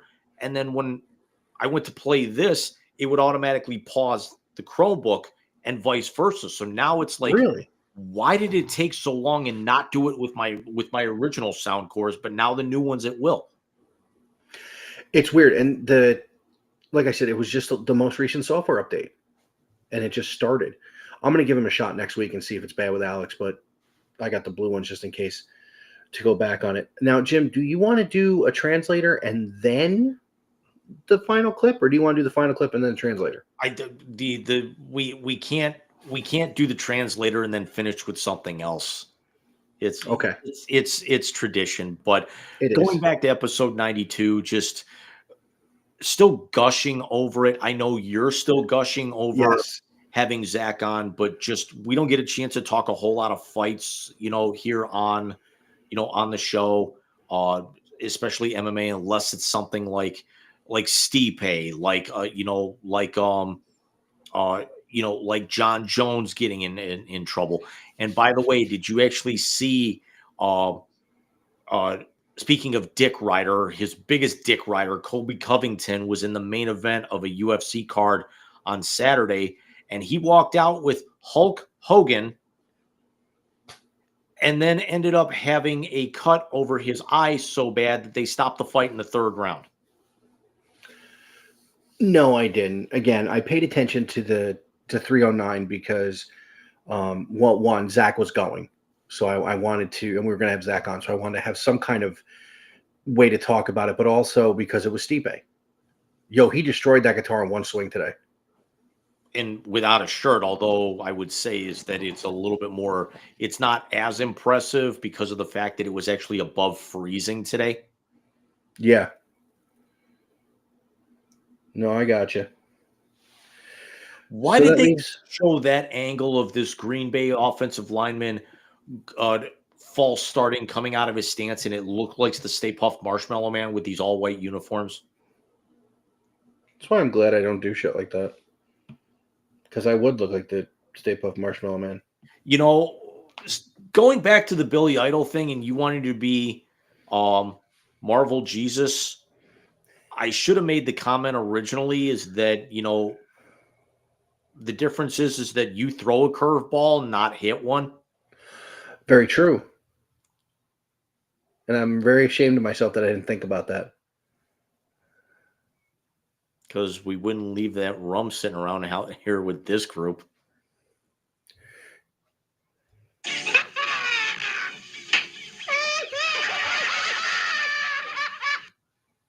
Is very bad. Take Joe Boo's rum.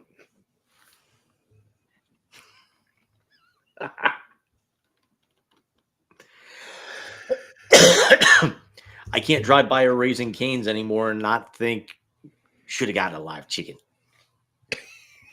Because there's no KFC within about 10 miles of me anymore. Raising Cane's is better. Here you go. One whole chicken, just like you said. Yeah, at some point next summer, you'll actually see me in one of those Guardians City Connect jerseys because they brought them back for this year. Nice. I'm toying. That's on the bucket list. I said I was not going to buy any more jerseys really whatsoever unless Utah knocks it out of the park with the Yeti jerseys that'll come out, in the summer. There's still part of me that maybe wants to get one of the generic ones that they have now. Yeah. Just for the novelty aspect, and I like the colors on them, but do you want to know which one I'm toying with? The Baker Mayfield Bucks jersey. I was going to say, because if it was a black and purple one, I'm canceling not the show but you. No, I would get a hat because I like the bridge on the hat. I think it's pretty cool. Yeah, we talked about this before, and that's still a dog shit jersey. It is a dog shit jersey, but it's a nice hat. I do like the purple, but I would get the hat. But no, it's a Baker Mayfield Bucks jersey. Yes. We've talked about the jerseys. We've talked actually about the hats, but nice pants.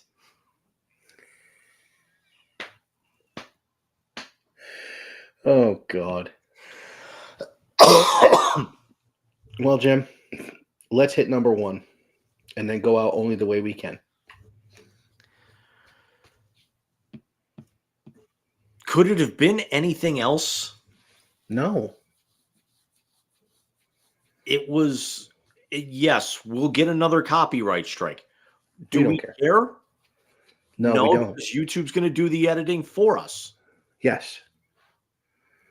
But it is the most watched clip in the history of the show.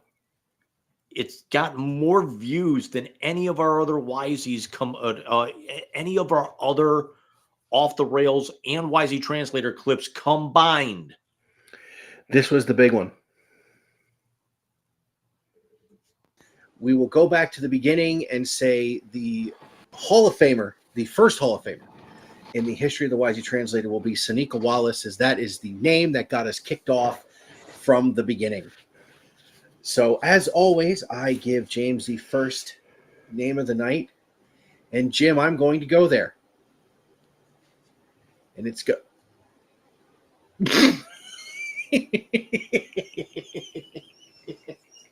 Say his name and he appears. I believe in Joe Hendry. I believe in Joe Hendry. Cause they love him in London and Paris and Tokyo, America, Scotland and Canada and Mexico. They say, I believe in Joe Hendry. I believe in Joe Hendry. And the fact that we clapped and did not know this was happening. Because I had no idea you were doing that. Since they're doing the crossover, a couple of weeks ago, Vic Joseph, who's the lead announcer for NXT, is from Cleveland, real name Vic Travagliante. Booker T's the co-host, the color guy on NXT, and he starts to say it, and Booker's like, "No, don't say it, don't say it." And then he's like, and then he brings his name up, and all of a sudden he shows up, and he's like, "Oh my God, it worked!"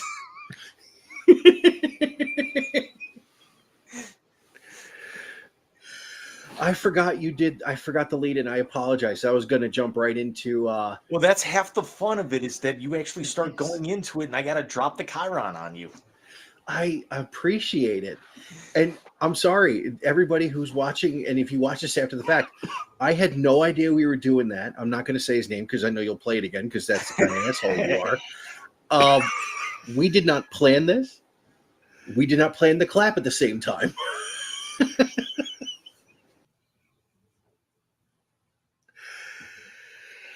How many views are we now on that one? I think he kind of stalled out at like 655. But two things about the end of that: you, number one, calling me an asshole for threatening to play it again, and then also bringing up the clap on this show, especially right after that. It just caught that. Like, that's a horrible choice of words. Almost as bad as what you did with episode 69. Almost. Well, he's the number one contender again in TNA, and also TNA had a massive return that only like half the people are excited for. I'm in the half that is very excited, as Tessa Blanchard returned after a 4-year hiatus. The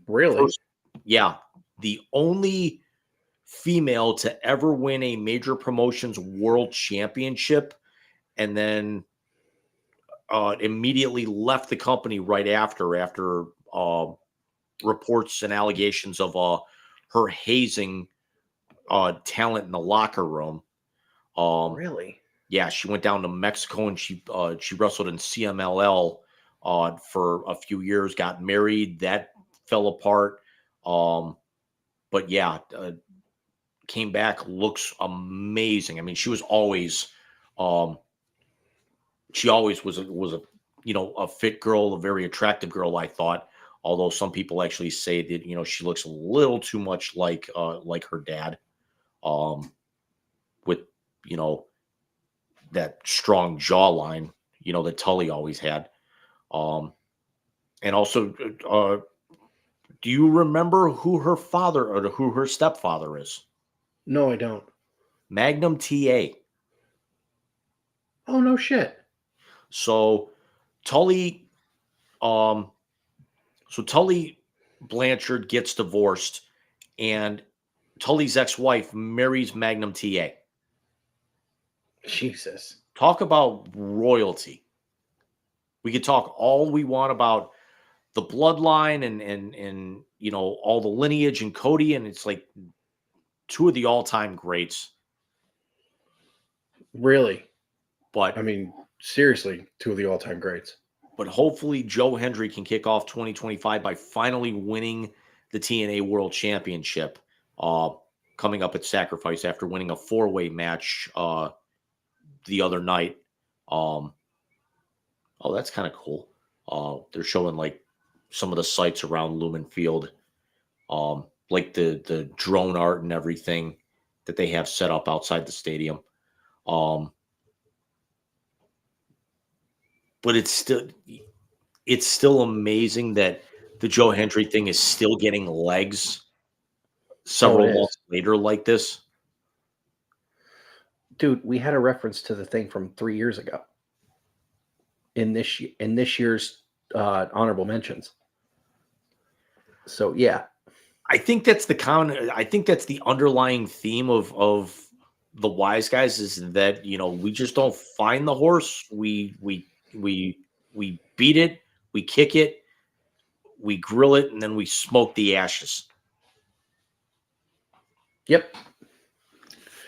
Sounds about right. We are the helicopter parent and the overbearing mother of sports podcasting. That needs to be our new slogan. I will find a way to get that on a t-shirt by the end of 2025 for us. Because the jerseys are still a work in progress, but that will be on a t-shirt. Hold on. That's got to be the names on the back. One of us has to be overbearing parent. The other one has to be helicopter parent. There is no way in hell I am signing off on that. There is no way in hell, you rotten bastard. Now it's going to fester in your brain. So the combination is 1, 2, 3, 4, 5. That's the stupidest combination I ever heard in my life. Something an idiot would have on his luggage. Somebody put up on, I can't remember if it was Threads or one of the few times I checked Twitter, and they actually said, if you get this, we can absolutely be friends. And it was 2 Lego stormtroopers with a comb. A fro pick. So, I don't know if I've told you this one before. The guy who says we ain't found shit ended up being one of the captains on a Star Trek spinoff. Deep Space Nine. Really? That's him. Because Kate Mulgrew's Voyager, right? Yes. Deep Space Nine. The captain from Deep Space Nine is the we ain't found shit guy from Spaceballs. He says, I've been an actor for 35 years. I have 135 credits on IMDb. I was the lead in a little show you may have heard of called Star Trek. But I am recognized more for picking the sand and saying we ain't found shit. By the way, speaking of weird stuff like that, you appreciated the video I sent you the other day, correct? From my TV? Yes. And yes, that was Mark Hamill. That was Mark Hamill. So anyone out there who's a gamer, now through the end of the year, if you play DC Universe Online, every day you can go into their holiday vault. The second you step into the vault room to start smashing presents, you get Mark Hamill, who voiced the Joker in the animated Batman series back in the 90s, singing Jingle Bells, Batman Smells Robin. Oh, it's perfect. It's perfect. Well, James, I think it's time for band practice.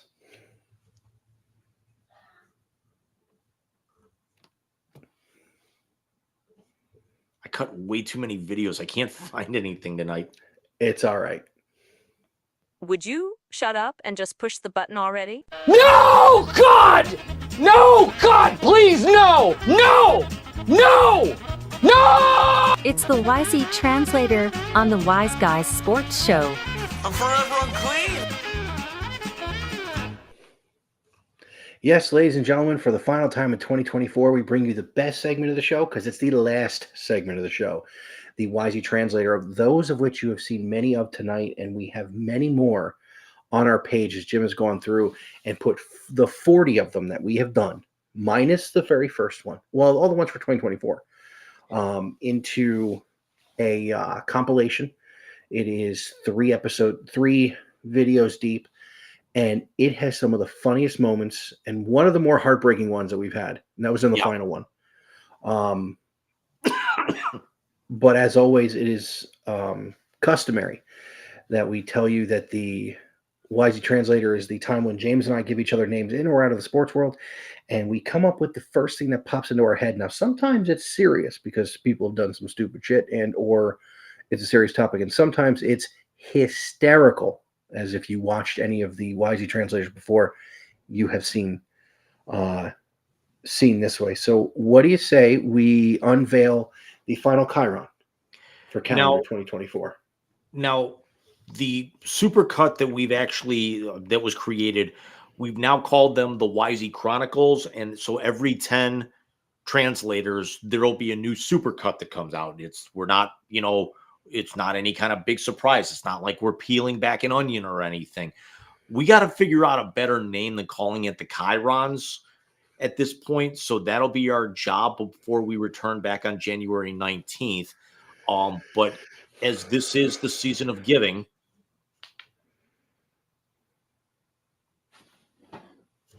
I don't know if it gets much better than that.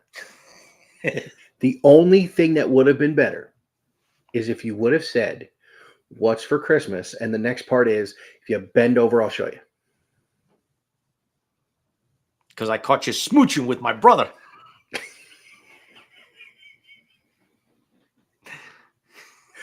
I need a Cousin Eddie sweater. Emptying out the shitter. Mm-hmm.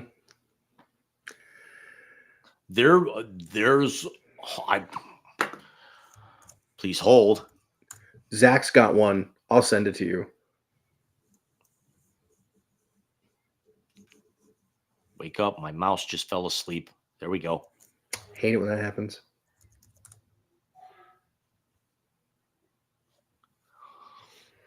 Oh, please let this be here.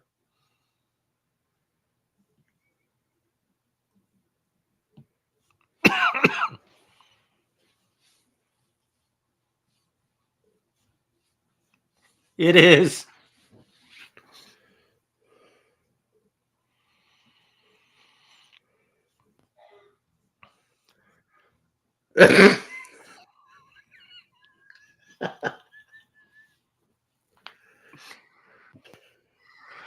I almost bought it.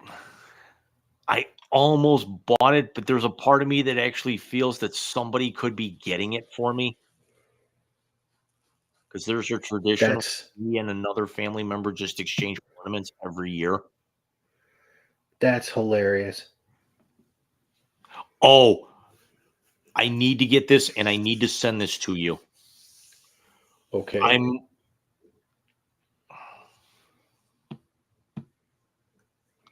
Because there's a video that actually shows you what I'm about to put up.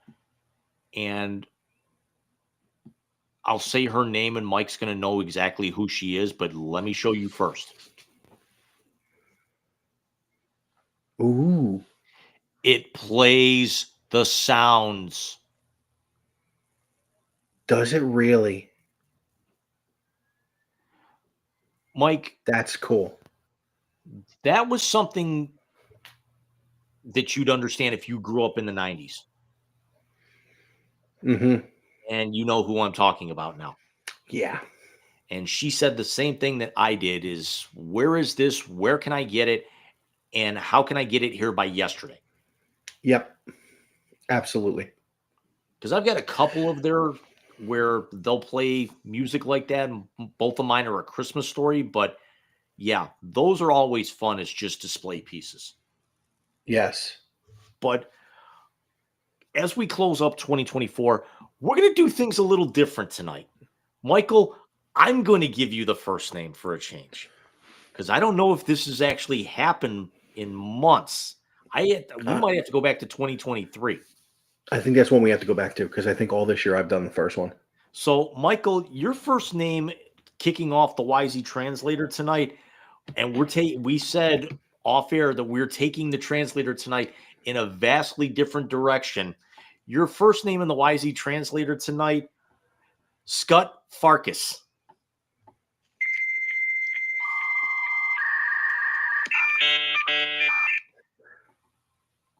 What the fuck?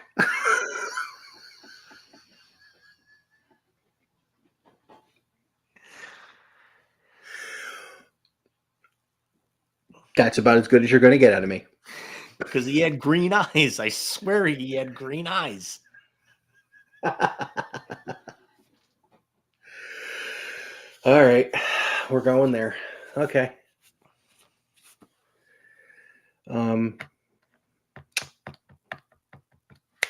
Okay. James, your first name in the YZ Translator, and I'm going to hit close to home. Ralphie.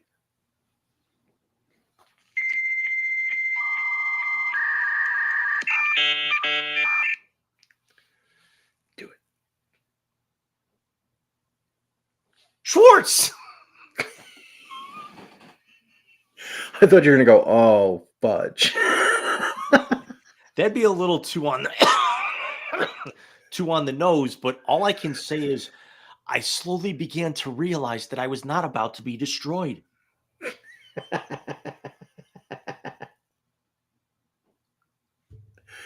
He didn't say fudge. Michael, your second name in the YZ Translator tonight, you thought that Scott Farkas was off the board. We're going to go so far off the board, there may not be any coming back, and it's a good thing that that 2024 season for us is just about finished here in a couple of minutes. I can't do the voice with my with the way that I'm hacking tonight, but you get to actually describe to us Mr. Hanky the Christmas Poo.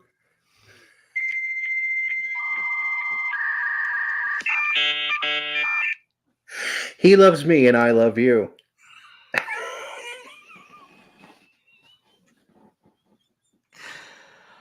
Oh my God. I can't keep that at low volume or else I'd have done it. Because you'd have woke her up. Yeah, I got my ass beat for that. Yeah. And I'd have a whole bunch of people asking me, what the fuck's going on here at 10:30 at night? So, Jim, I'm going to give you the last one of the year, but I am going to go on sports topic, and we were going to talk about it earlier. Got me laughing way too hard on that. Well, we were going to talk about it earlier, and we never did. So now your final entry into the YZ Translator for 2024 is new University of North Carolina head coach Bill Belichick.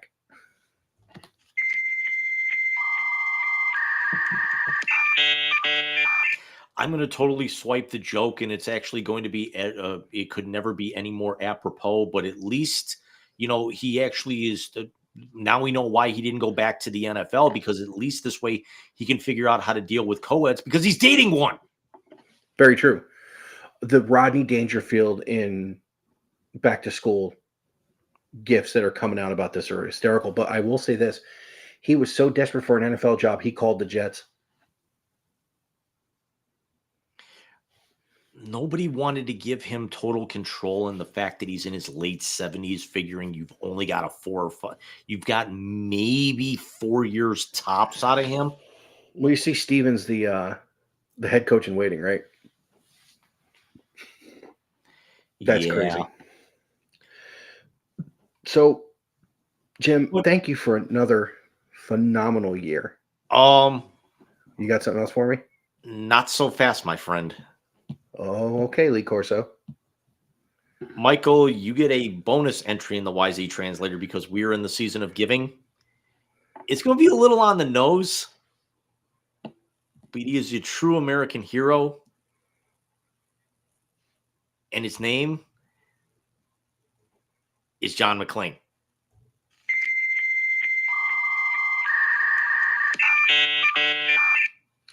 Yippee-ki-yay, motherfucker. Hey, by the way, not only is Die Hard not a Christmas movie, Die Hard's not even an action movie. Die Hard is a Harry Potter movie. You have 3 seconds to correct that statement before I cancel you for the rest of the year and close up the show without you. Okay, fine, it's a Christmas movie, but it's also a Harry Potter movie because he spends the night running through a tower being chased by Alan Rickman.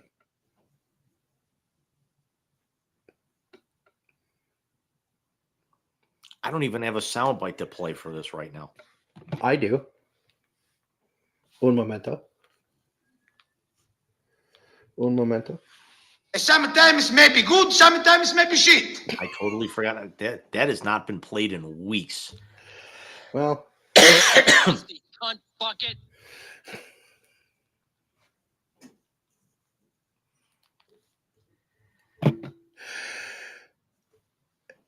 So the combination is 1, 2, 3, 4, 5. That's the stupidest combination I ever heard in my life. listen, that's the most appropriate ending to the translator every week.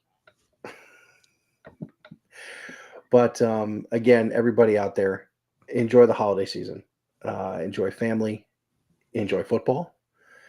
Enjoy whatever it is you enjoy this time of year. It's going to go too quick. I'm already staring at a certain someone's fourth Christmas.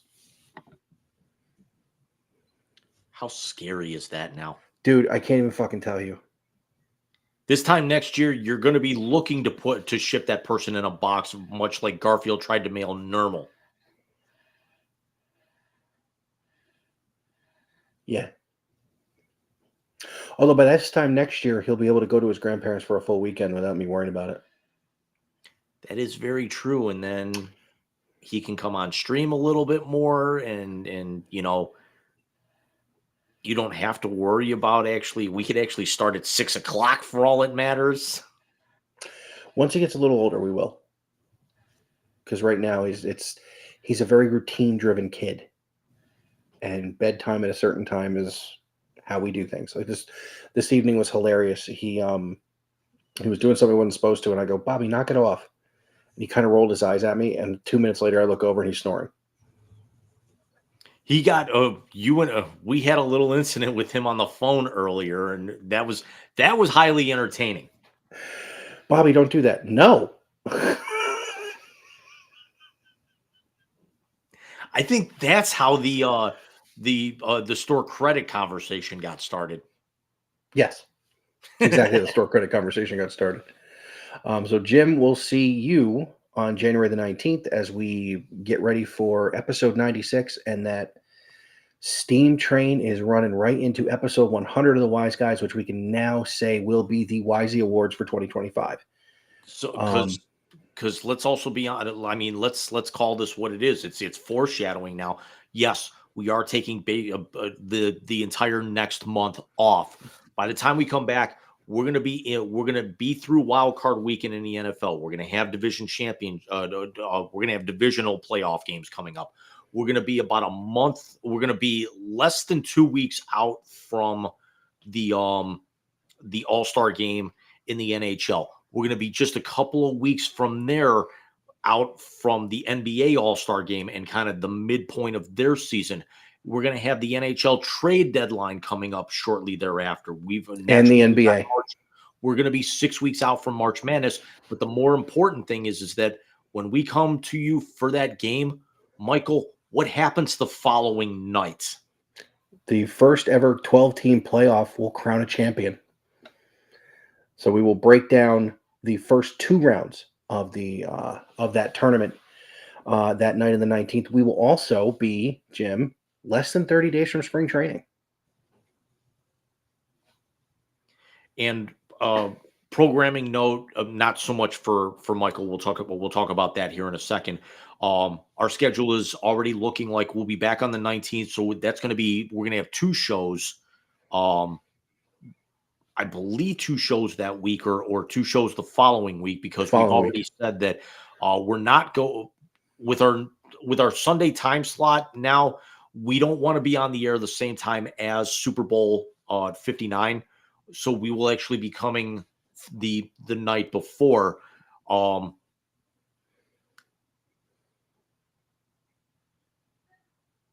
Interesting. They're scrolling, putting the scores across, and it's like, I didn't even realize some of those teams played today. But yeah, we will actually come to you the night before the Super Bowl, so we'll have our Super Bowl preview as we always do. But yeah, we're going to come out of the box hot, hot, heavy, loaded, whatever you want. I'm not going to play Scissor Hub right now for that as we close out the year. But Michael, you're not going to see me on camera for a month, but you will. Yeah, next Sunday night, 8:30 p.m. Eastern on the Big Rican YouTube channel, and probably on my Facebook page. Alex and I will bring you a Big Rican baseball show where we will break down the hot stove as it is right now. If I saw a rumor that was right on there, Jim, I don't think Pete's coming back, and that's gonna burn my ass if he doesn't return. But we will break down the hot stove thus far, which has been pretty active for this early in the year. Unlike past years when you have guys like Harper and Machado not signed until spring training, the biggest fish is already off the board. So we will break down those deals. We will break down the ones that come in the next week, and we will see you Sunday night. But James, I'll still talk to you this week. Absolutely. What a ride 2024 has been. Absolutely. Just the fun, the hilarity, the seriousness with our Jim Donovan episode a few weeks ago. And things are only going to get better because now we're through. We're officially now into the 3rd full year. We're going to have the 3rd annual Wisey's coming up shortly after our return. Michael, any closing thoughts as we sign off for 2024? Just that if you thought 2024 was good, wait till we get down planning for what 25 is going to be. 25 is going to take it to another level. I really think that's going to be. We got some stuff we're working on with John to do a few different things, and Jim and I usually sit here and have conversation and come up with random shit that works, i.e., the translator. At the very least, we also need to get John on, because at this point, it's like, we need to start dipping into the well a little bit for more ideas that we can expand onto. Exactly. So from us to you guys, Merry Christmas, Happy New Year, happy whatever you celebrate. Happy Hanukkah. Yep. Or as I've said it before and I'll say it again, cover all the bases. Happy Christmas Kwanzaa, if I could steal it from Bill Squire. Yep, and as I tell people all the time, I say happy holidays because in my family we celebrate 2 big ones, which obviously is Christmas. New Year's everybody celebrates, but on January the 6th, we have 3 Wise Men's Day, which is big in Puerto Rico that my father has instilled in us to celebrate as well. So we will celebrate that as well. And Jim, as always, thank you for another fun year. Man, am I glad I browbeat you into coming on the show. Best decision I've actually made in really the last 5 years at this point. Nothing but love. This man is my brother. Amen. Much love to Steph. Much love to Bobby, Zach, Caitlin, everybody. And same to you. And all of our guests, Willie, Alex, Patrick, John, We're hoping we can get Natalie on next year. Finally. Do you know what Natalie feels like? Do you know what Natalie feels like? Remember when Jimmy Kimmel used to sign off with, and sorry, Matt Damon, we ran out of time. That's what Natalie feels like. Mike, you get to level up to end 2024.